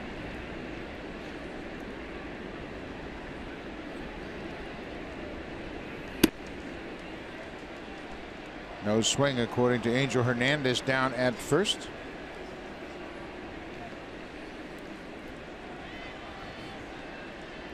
Ben Gamble reached on a fielder's choice. He's at first base. 2-0 count to Cruz.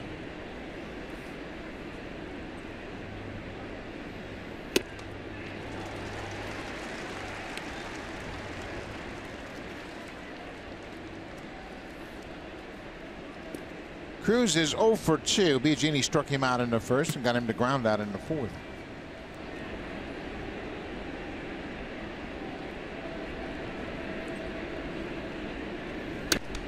Reaches for that outside pitch and fouls it back. Cruz is a 300 hitter no matter who he's facing. 300 on the nose against lefties. 337 coming into this game against righties. You better have a plan when you're facing this guy, how you want to get him out now with 2 strikes.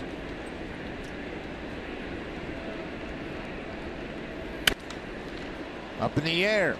Not that deep. Carrera calls for it. Pilar is staying over in center as far away as he can get. Didn't even attempt to go over there and distract him. Carrera's got it, and I'm going to stay in center. But that was a good pitch by Danny Barnes. He elevated the fastball again against Cruz, and Nelly just couldn't get to it. He's got that fastball, Danny does, that jumps out of his hand. And I think it surprises hitters as it's making its way to home plate. Sneaky quick. That's what hitters will talk about. He's got a sneaky fastball. Kyle Seager's 0 for 2 with a strikeout. 2 away. Top of the 6th. Blue Jays with a 3-0 lead. Jays got a run in the second on a Devin Travis ground ball, and Jose Bautista has hit a 2-run home run tonight. That came in the 3rd. And that's where we stand here as we play in the 6th.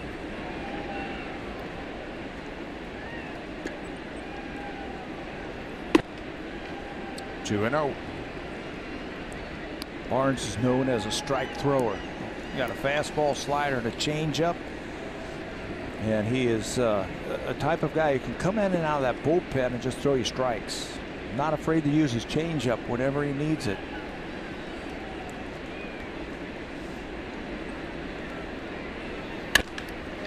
Drilled to right. That's going to get down in front of Carrera. Gammel's going first to third. Seager with his first hit of the night.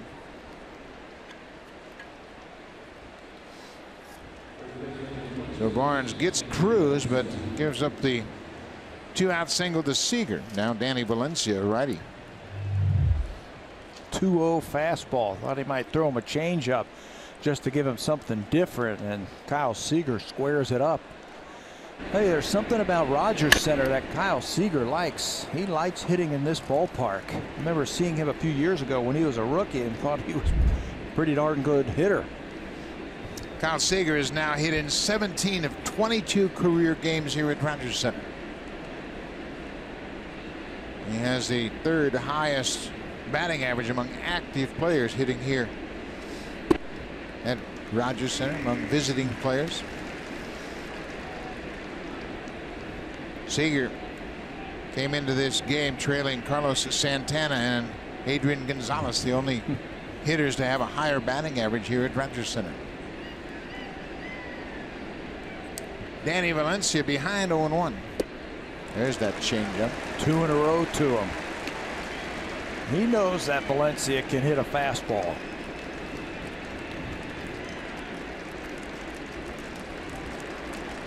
Tony Zick loosening up on the right. Gene Machie has been up earlier. Continues to throw.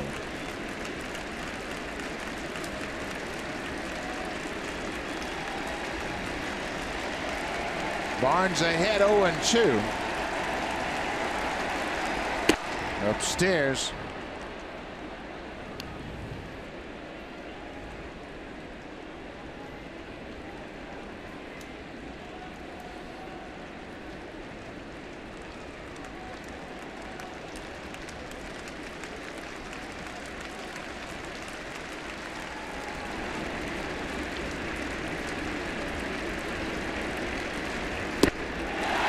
Changeup. Valencia strikes out. The Mariners hit a couple of hits, but strand a pair. We'll go to the bottom of the 6th. Blue Jays have a 3-0 lead. Steve Pearce will start things off. He has singled and scored. Ryan Goins has a single. Darwin Marney has a sac bunt and a double. Pearce, Goins, and Marney when we come back to Rogers Center.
Rogers Center and CF Toronto Eaton Center are the official team shops for your Toronto Blue Jays. Authentic alternate red cap and jerseys are available now. You can get yours today at the select Jays Shop locations, jaysshop.ca, or by calling 1-877-JAYS-SHOP. Thank you very much, Arash. And we are back at the ballpark. New pitcher into the ball game for the Mariners is Gene Machie. He is now 35 years old. He's out of Venezuela, El Tigre. Venezuela is where he was born. Been around a long time. He was just selected by Seattle for their AAA team in Tacoma on May the 2nd, so he's only had 5 1/3 innings this season with 4 walks, and that'll make that whip at 1.5.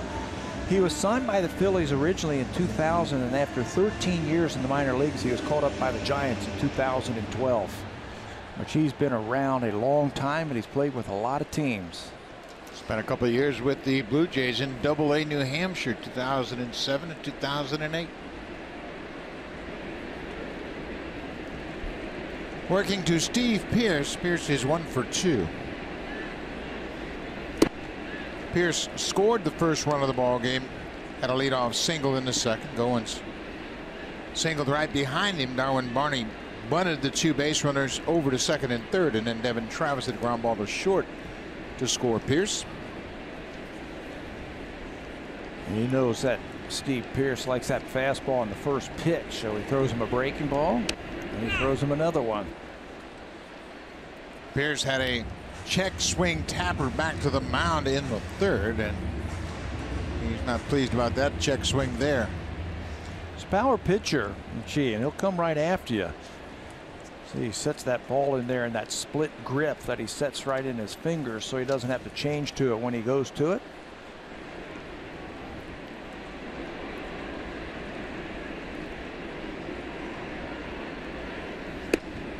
There it is. Pearce strikes out. She records his first out of the ball game, and that split finger pitch gets Pearce.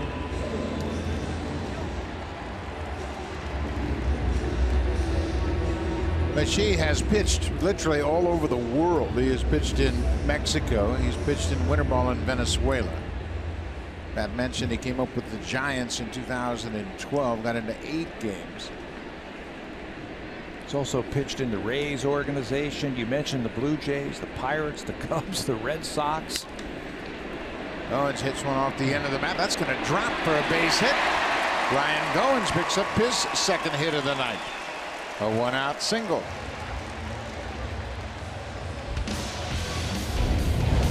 Super Slow-Mo Cam. Brought to you by the Samsung QLED, the next innovation in TV.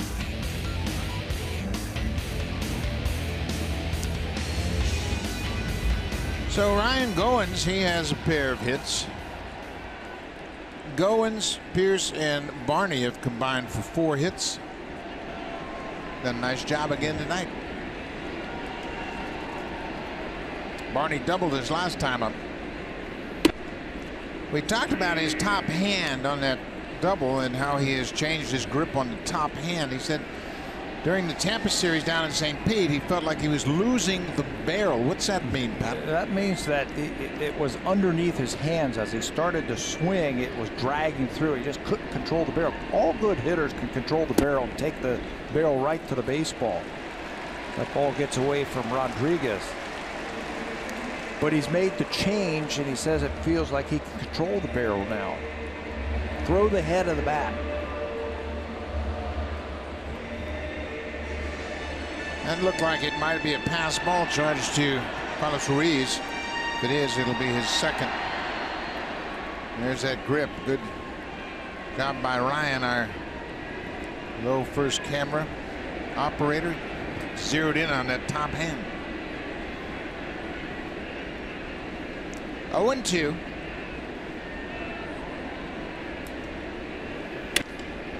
Barney pokes it through the right side. Goins is going to be stopped as they got to it quickly. Goins holds up at third.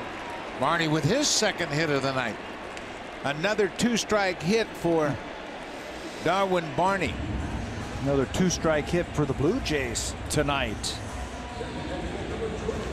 Darwin's done a terrific job battling when he gets to 2 strikes. Here comes the splitter again. You don't overcommit. Just slash that ball. Just shoot it the other way. There's a big hole on the right side as they're in a little bit of a shift. And he finds the hole on the right side. Barney's came into this game batting .243 with 2 strikes. The major league average with 2 strikes is .170. He's really been a tough hitter when he gets to 2 strikes.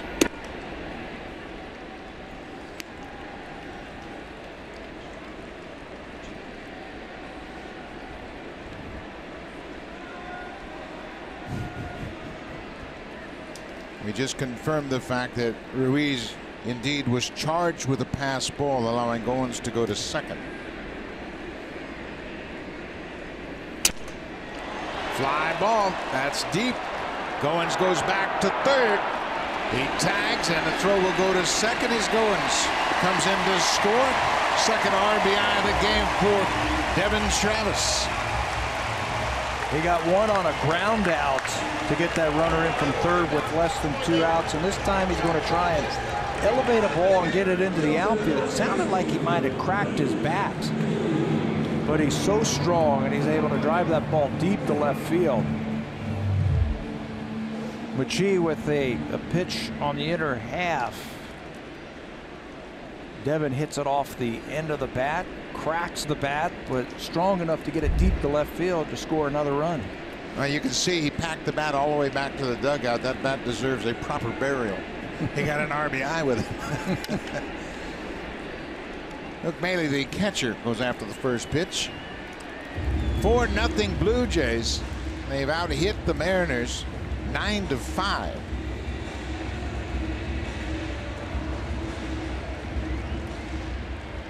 He's having some good at-bats.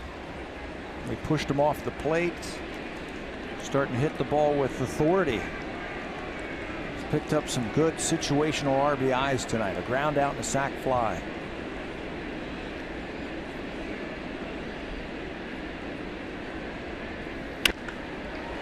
On the ground, but there's the second baseman, Taylor Motter. Maley's retired, but the Blue Jays add to their lead. Devin Travis with a sac fly. He's driven home 2. The Blue Jays have a 4-0 lead.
Presented by authority of Rogers Blue Jays Baseball Partnership and may not be reproduced or retransmitted in any form.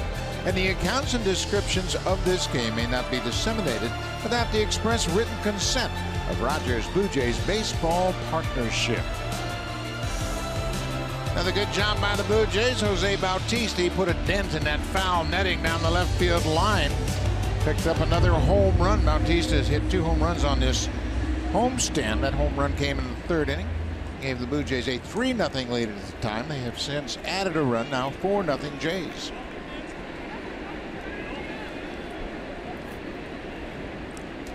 Guillermo Heredia, the left fielder. Danny Barnes took over after Aaron Loup got one out. Loup got a fielder's choice off the bat of Ben Gamble. Then Barnes came in and got Cruz on the ground. Goins deep, it's short, and he's not going to have a play. I don't know that he would have had a chance to throw out Heredia. He runs well, and Goins didn't come up with it cleanly. It's an infield hit for Heredia. Yeah, no chance to get him. He just runs too well. He's hitting over 300. Add-on runs are important.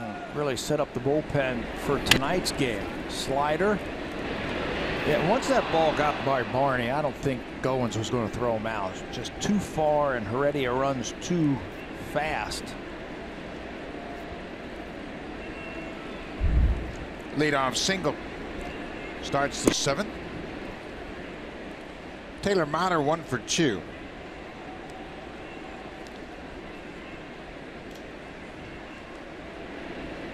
Motter had a base running mistake in the 3rd inning. He was running from third base, and on a ground ball to Darwin Barney, he did not advance and could have come in to score. He gets a base hit here, his 2nd hit of the ball game, and that moves Heredia to 2nd. 1st and 2nd, nobody out. Buy 6 cans of Beauty Tone paint and get the 7th free. Available exclusively at Home Hardware and Building Center locations. Beauty Tone, Canada's color experts.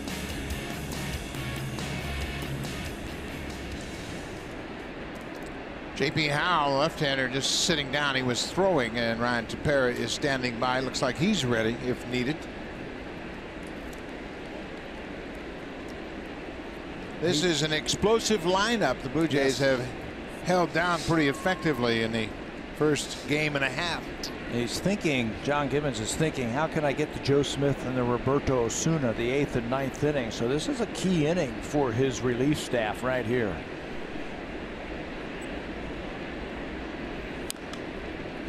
Carlos Ruiz with a big swing and a foul at home plate.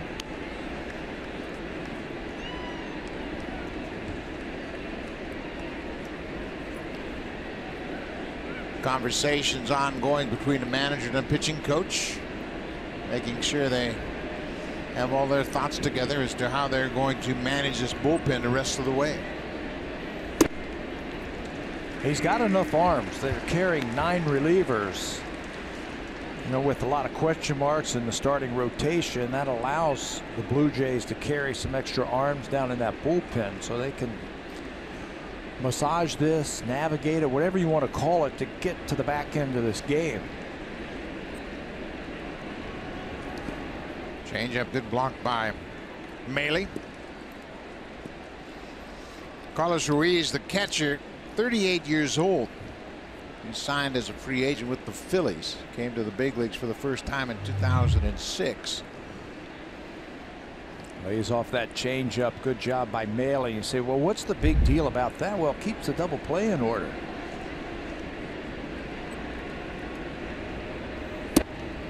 Off the plate.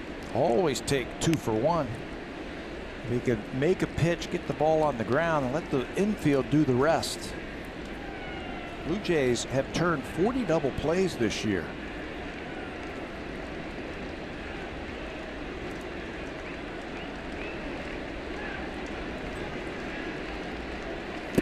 Way outside.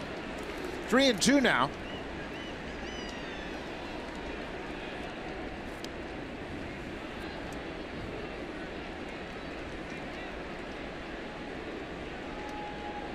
Gerard Dyson, the center fielder.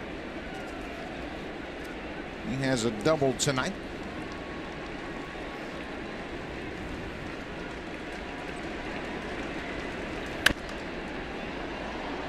Out of play.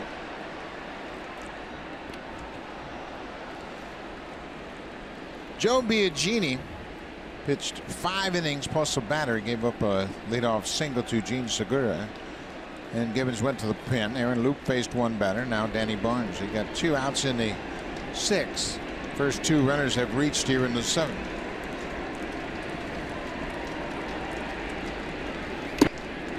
Cut on and missed. Ruiz strikes out. Second time Ruiz has gone down swinging.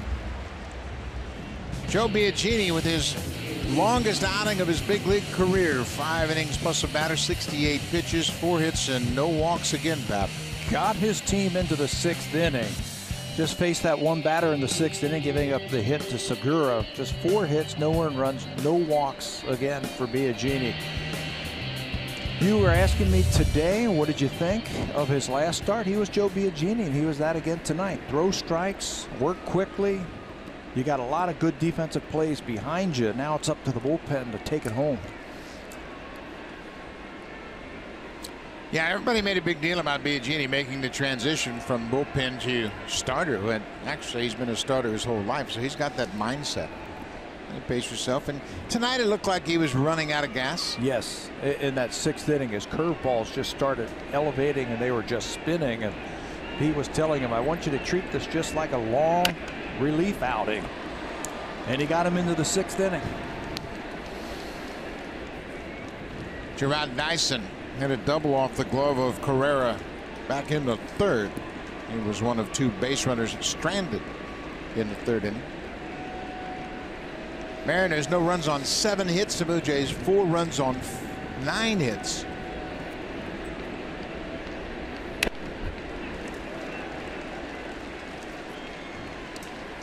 Got to get this guy. He's got a lot of speed. Chances are you're not going to double him up because he just runs too well, but you got to get it out because the league's leading hitter is lurking on deck. Dyson has not grounded into a double play this season. This is his 112th at bat.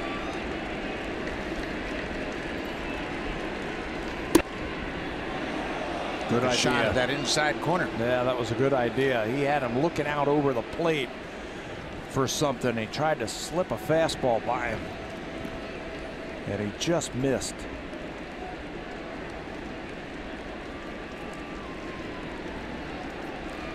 Dyson, the 2nd hardest to double up in the American League.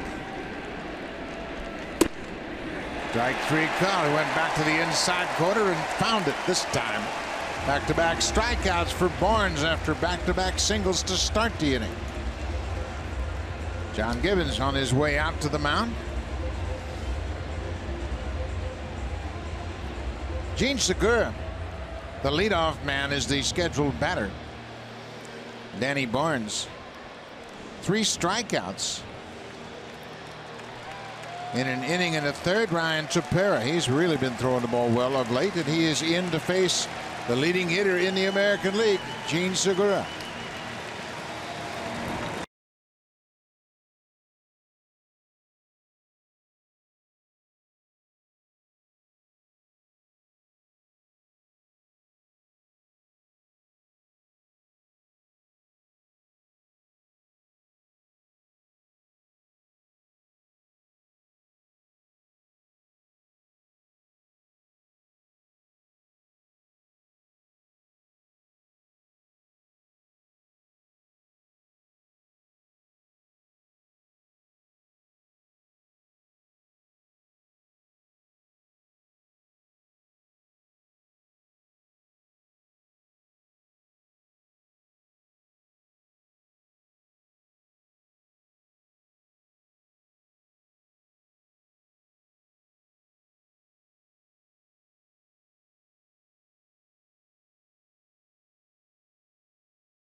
Comes into the ball game with 2 aboard and 2 outs. This will be his 15th appearance, and Pat, he's really starting to throw the ball very well. Starting to put up some pretty good numbers. Lefty hitting 154 against him. He's 2-1 already with a save. 21 strikeouts and 9 base on balls this year. Blue Jays have always liked him. They say he's got a very good arm. And I think John Gibbons wants to give Gene Segura a different look. Danny Barnes went one time through basically the lineup, so he wants to give a little bit more power on that mound. Tepera's got a better slider than Barnes does, so I think he wants to show him that against Segura. Feels this is a better matchup against this guy. Segura singled his last time up. That knocked Joe Biagini out of the game. That leadoff single came in the 6th.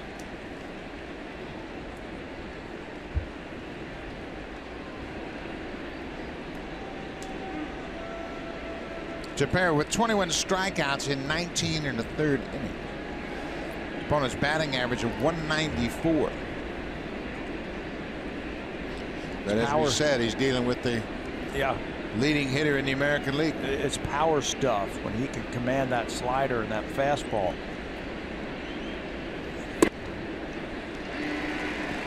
.96 with movement. That'll work. You don't have to place it when you throw that hard and you've got late action. Tough to square that thing up. It's moving so much.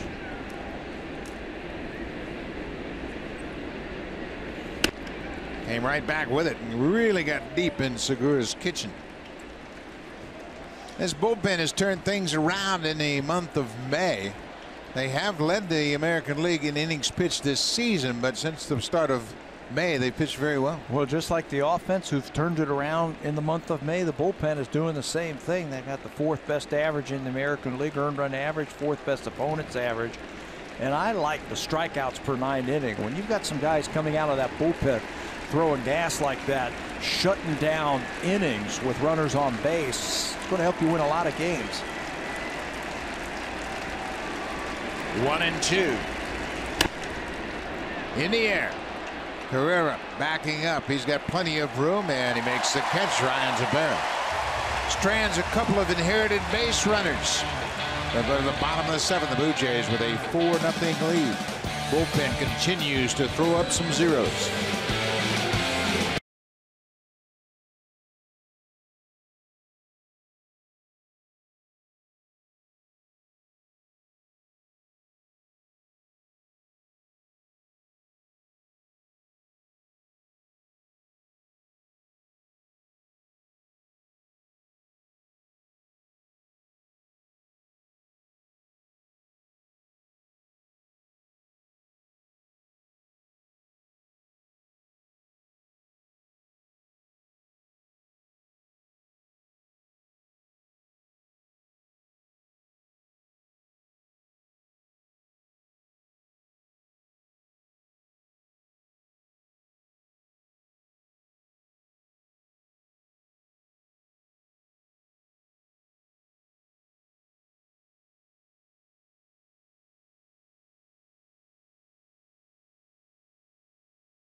Follow Blue Jays Baseball live with the MLB.com at-bat mobile app. Stay connected to the game's best players all season long with Game Day, live game video highlights, radio broadcasts, stats, news, and more. Download MLB.com at-bat today, your #1 app for live baseball. That's Arash Madani, Buck Martinez, and Pat Pavler up here in the booth. We are glad you're with us tonight. The Blue Jays have a 4-0 lead as they are set to bat in the bottom of the 7th. Kevin Pillar, he's had another good night. Reached base all 3 times. He's come to the plate, a walk, and 2 singles. He's also added a stolen base. And he scored a run.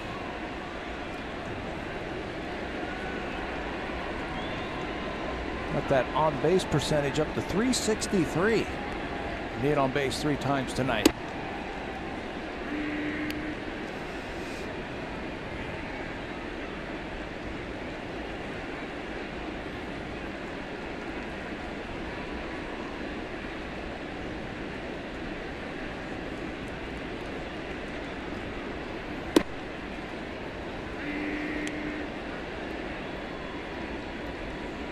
Pilar's average sits at 306, and he's fallen behind Machi here. 0-2. Blue Jays all night long have done a good job hitting with 2 strikes.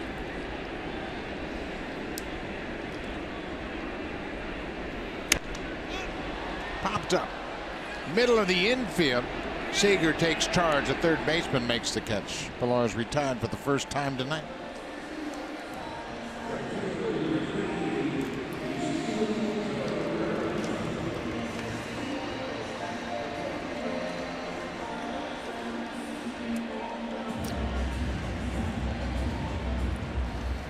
Ezequiel Carrera, another start tonight. He singled in his first at bat, and that stretches his personal hit streak to 16 straight starts with a hit. He's come into several games as a defensive replacement, but he has had a 12-game hit streak overall, and now he's got a 16 straight games with a hit streak. He's looking very comfortable at the plate. The way he took that first pitch from Machi. Now takes that one off the plate. When the team was out in California and then into St. Louis, said he was dealing with some problems with his eyes.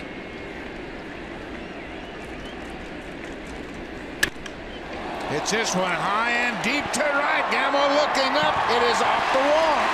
Carrera is headed for second. He'll get there with a stand-up double. No problem with his eyes now. None right now, the way he is swinging it. Drive of the Game is brought to you by Honda, official vehicle of the Blue Jays and proud fan since 1977.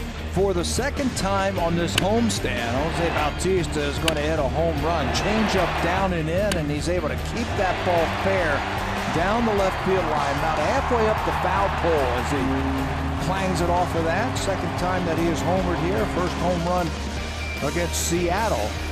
2 more RBIs for Bautista. Tonight's drive of the game.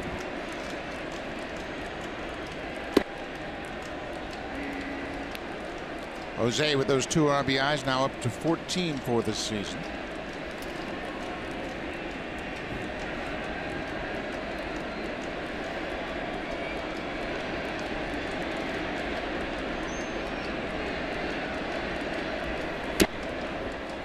Check swing, bouncing ball to third, and that ball kicks foul.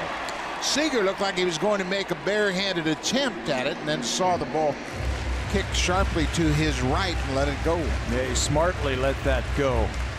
That was going to be a base hit. He was playing deep with Bautista, but once it hit off the plate and then off of the turf, watch the bounce Seager gets. The English on it, and he's like, I'm not touching that one. That's a foul ball.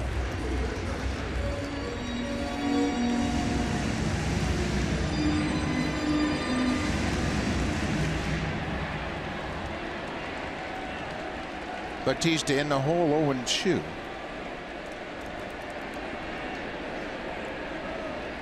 There goes Carrera. He got a terrific jump.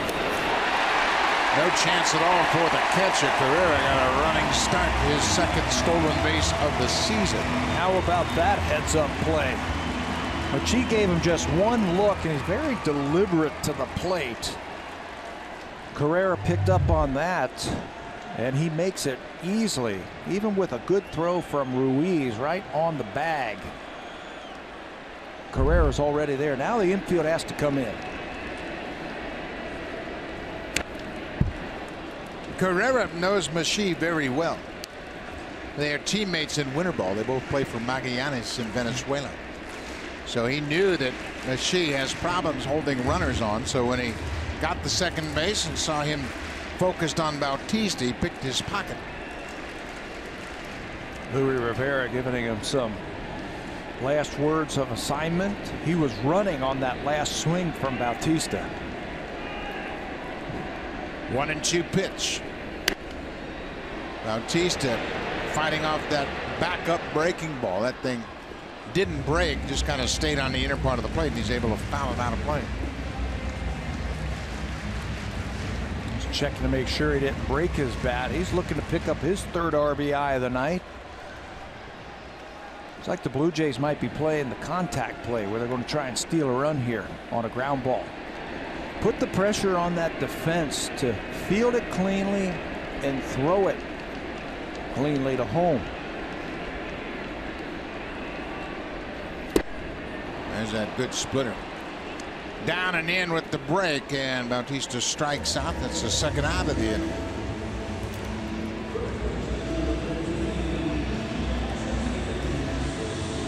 Two away for Justin Smoke. He's been shut out so far. He's 0 for 3.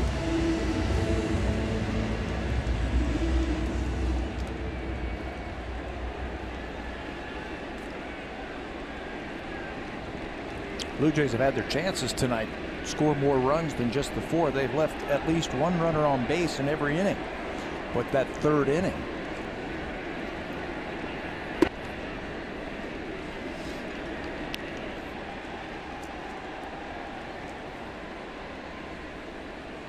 Smoke with 21 RBIs and 6 home runs. A year ago on this date, he had 2 home runs and 9 RBIs. Didn't hit his 6th home run until June 8th. That's off the end of the bat. Segura from the outfield grass makes the throw to first, and the Blue Jays leave a base runner. They've stranded 6, but will go to the 8th. Blue Jays have a 4-0 lead.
.30 Eastern, 12:30 Pacific on Sportsnet 360 and Sportsnet Now. James Hinchcliffe having some issues with the car. He said, we're trying to make some magic happen to be out on the track tomorrow, but we'll see if the Canadian can get it done in IndyCar. He certainly has had a very storied career.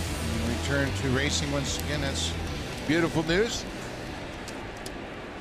Top of the 8th, it'll be Gamble, Cruz, and Seager for Seattle. They trail by 4. Ryan Tepera, the 4th Blue Jay pitcher to work tonight. Biagini started. Luke had a 1/3 of an inning. Danny Barnes an inning and a 1/3, and now Ryan Tepera. He made quick work of Gene Segura to end the 7th inning. He's earned this 8th inning.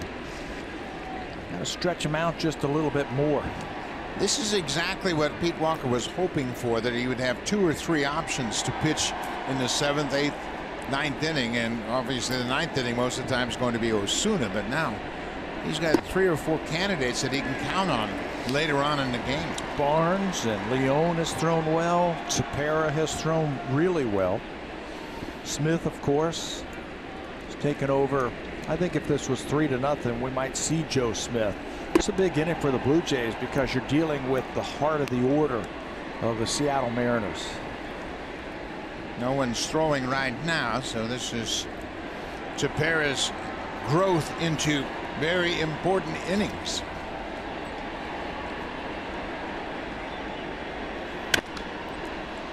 hopped up, playable.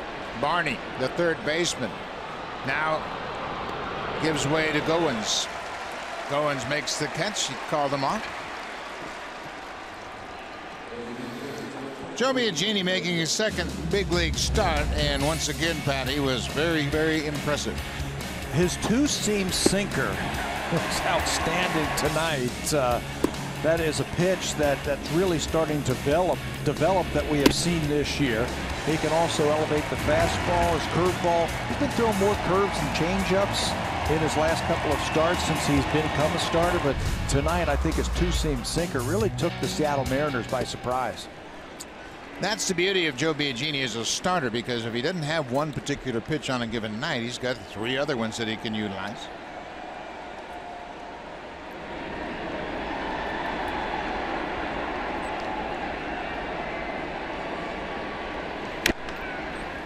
Right back to Tepera.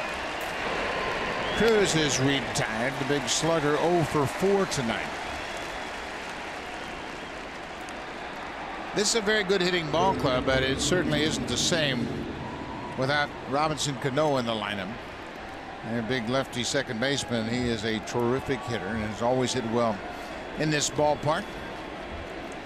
He is dealing with a leg injury, and he played Wednesday night in Philadelphia. Didn't play last night, nor was in the lineup tonight. He was a late scratch yesterday. They are the only team in the majors with 5 players hitting over 300. Yeah, they can hit even without Cano.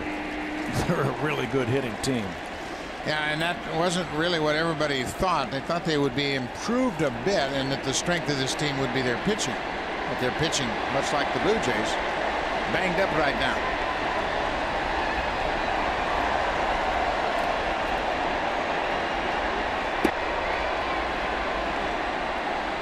Like it hit the top of the strike zone, but it's a ball and a strike, 2 outs.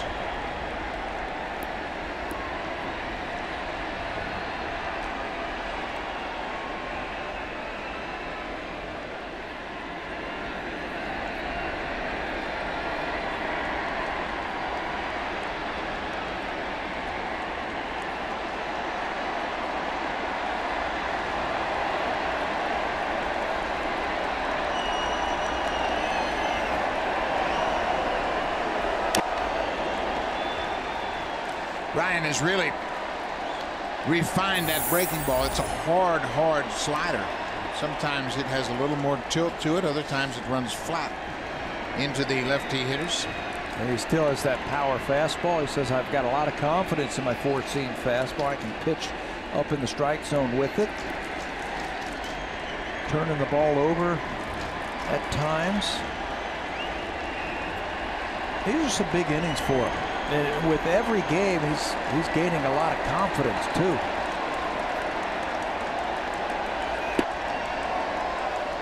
Missed up and away. It's now 2-2.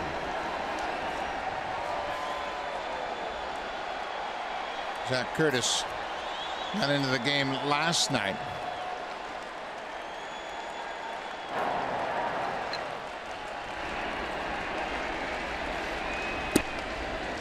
There's that high fastball. Ryan was talking the other day about the 3 innings that he threw in Anaheim. He gained a lot of confidence and learned a lot about himself. And he also had another 3-inning outing in St. Louis. Said he gained a lot of confidence in there that he could go out there in multiple innings and get big league hitters out. Fly ball in the alley in left field. Pilar calls for it, makes the running catch. Ryan Tepera 3 up, 3 down in the top of the 8th. We'll go to the bottom of the 8th. The Blue Jays with a 4-0 lead. Now time for a Blue Jays Central update. Here's Jamie Campbell with Greg Zahn from the Samsung broadcast studio.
to 300 guests.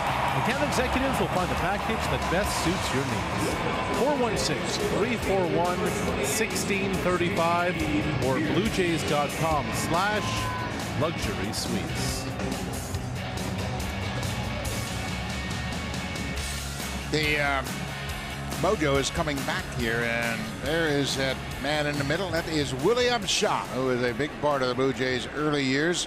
He is with Jerry Howarth and Joe Siddall, Tom Young in the radio booth.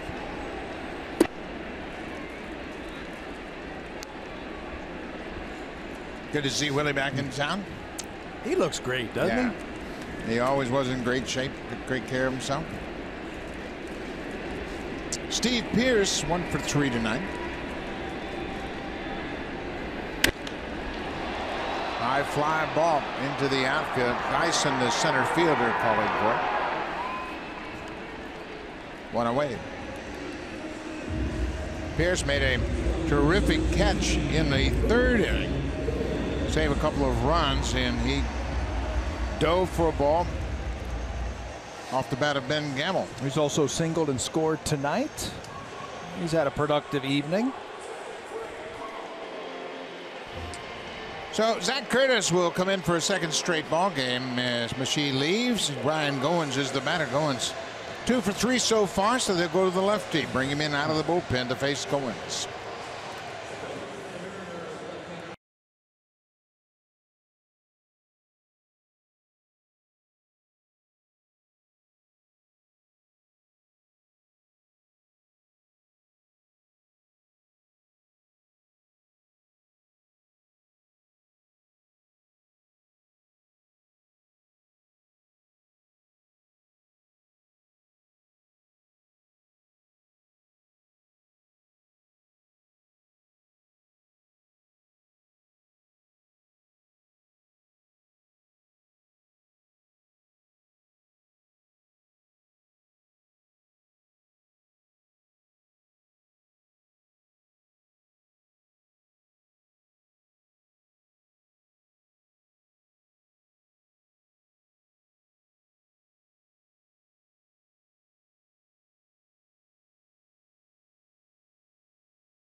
Night's game, he worked an inning, had a strikeout. He hit Chris Coughlin with a pitch. He joined the club yesterday, called up from Double-A Arkansas. Yeah, right from Double-A right to the big leagues. So get him into the game. He pitched last night. He's pitching again tonight. He held lefties just 3 hits and 17 at bats while he was in Double-A. So he'll get another left-hander tonight. He throws about 92, 93 with his fastball. Uses his slider. Not a real big guy, but he's got a nice little arm.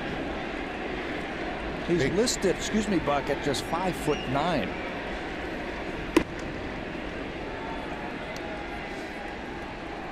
About the same size as Billy Wagner. Billy Wagner had a big arm for a little guy. Yes, he did. Is he a Hall of Famer for you? No, I don't think he was that dominant for that long. He was very good. He was very good. Game over. He could be the Hall of Very Good. The Hall of Very Good? Okay, there's a lot of those.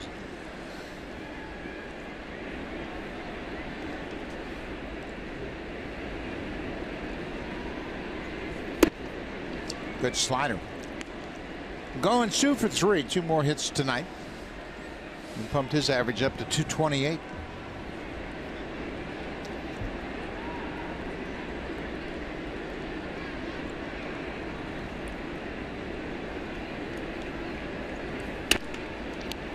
Tapped back to the mound. Curtis will run it over to first and flip to Valencia. 2 away.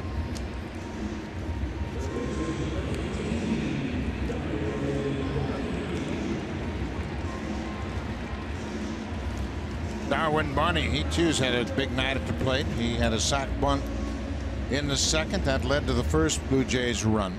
Then he doubled in the fourth, singled in the sixth. Barney's up to 324. Always finds a way to get something done when he gets a start.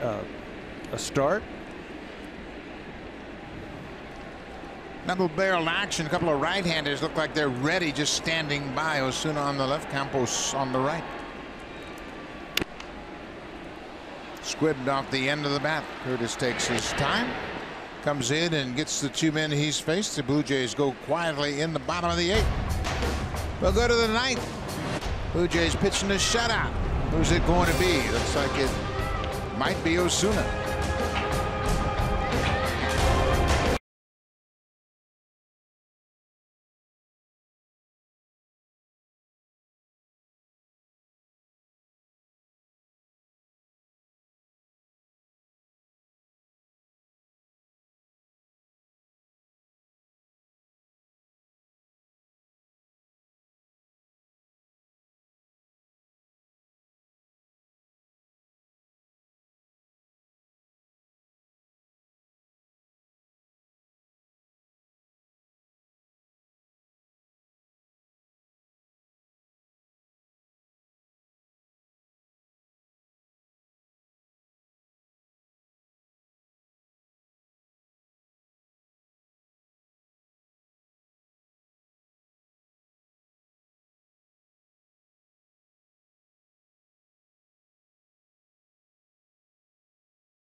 Blue Jays on Sportsnet.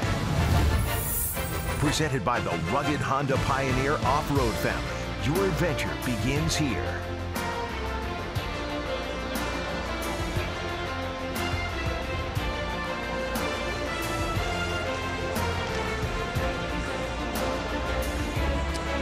Roberto Osuna into the ballgame. This will be his 14th appearance of the season. Remember, Osuna began the season on the disabled list.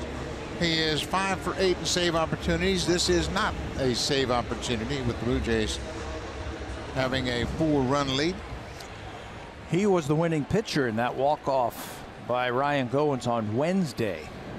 Osuna threw an inning, the 9th inning, and then got the win when Ryan Goins walked off the Indians, so he will get an inning here against Seattle. Danny Valencia goes after the first pitch. High hopper to Goins. One away. With one out now for a preview of what's coming up on Sportsnet Central. Here's Ben Dunlop, Brendan Dunlop, and Ben Ennis.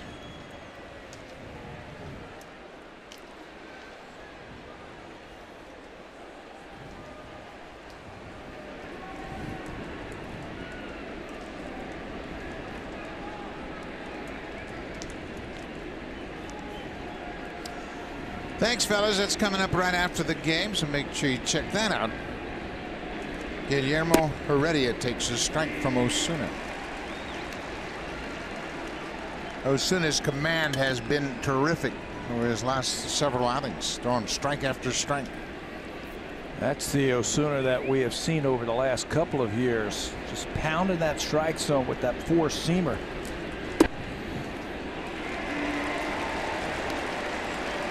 It looked like it might have been a breaking ball and backed up on him a bit.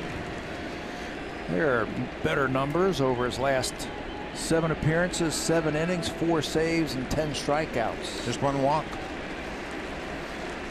He's ahead of Heredia.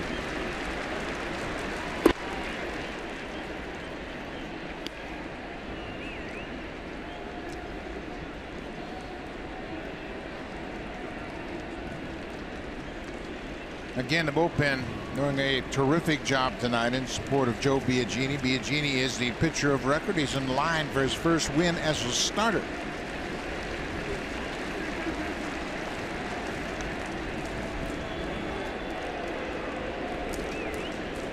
Aaron Luke went a third of an inning. He got the only man he faced hit into fielder's choice. Danny Barnes an inning in the third. Ryan Tepera inning in the third.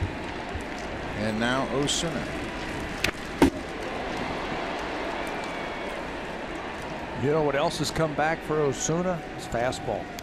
He's always had the fastball command, but we're starting to see some ticks up to 95, 96. His last outing. In that game that he won against Cleveland, I saw a couple of 97s. So he's feeling better. Blue Jays bullpen leads the American League in strikeouts in the month of May. They are fourth in ERA, opponent's batting average, and second in innings pitched. And that's been the impressive part. They've pitched a lot this month, and they're all pitching very well in support of Joe Biagini tonight. Bullpens are different from year to year, and sometimes it takes a manager, you know, a few games, 20 games or so, 25 games to get a feel for roles, where they want guys, and in what situations they want to pitch them in. Maybe he's starting to get a feel for his bullpen.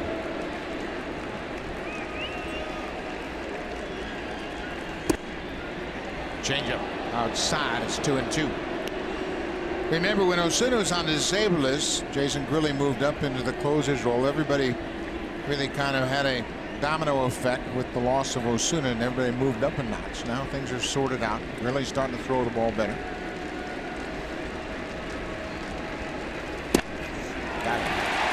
Fastball, and ready and knew it. Fastball on the outside corner. Another strikeout for the bullpen. It's always been one of Roberto's strengths, is his ability to throw his fastball where he wants to. Yeah, it's mid-90s, but look at where this pitch is.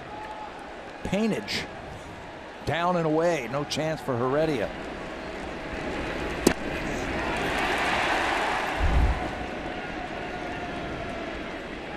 Two outs.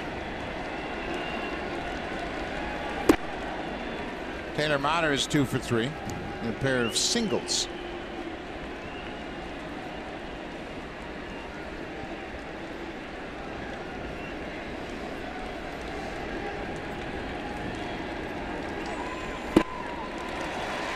Slider.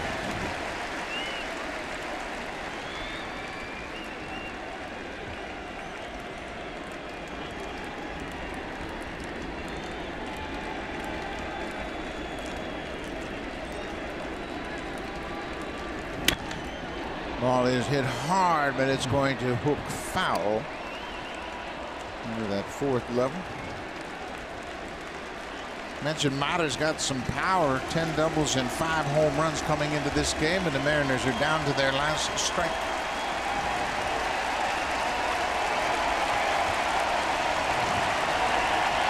$32,865 here at Rogers Center.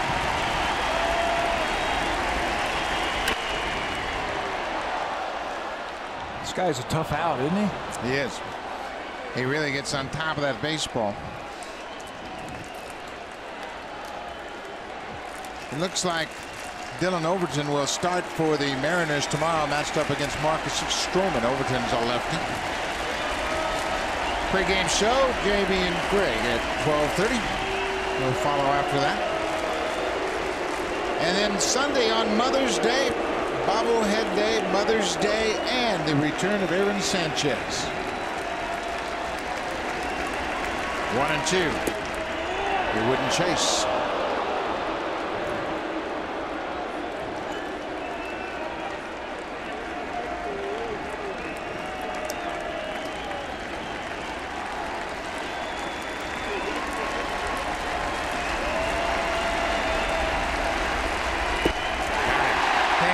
Slider.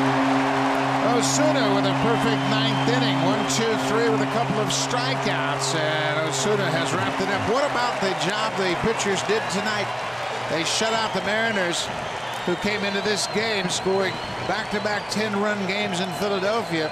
No runs on 7 hits and no walks. Yeah, basically it was a bullpen day with Joe Biagini getting the win, 5 innings. Luke Barnes, Tepera, then Osuna. They only gave up 3 hits. They didn't walk anybody all night long. Any of those 5 pitchers. The bullpen is getting sorted out. The Blue Jays had 5 2-strike hits tonight, 10 hits altogether, and they pick up another big win against Seattle. Joe Biagini picks up his first win as a starter, in the bullpen followed suit. 4-0 they win it. We'll see you tomorrow. Stay tuned. Here's Sportsnet Central.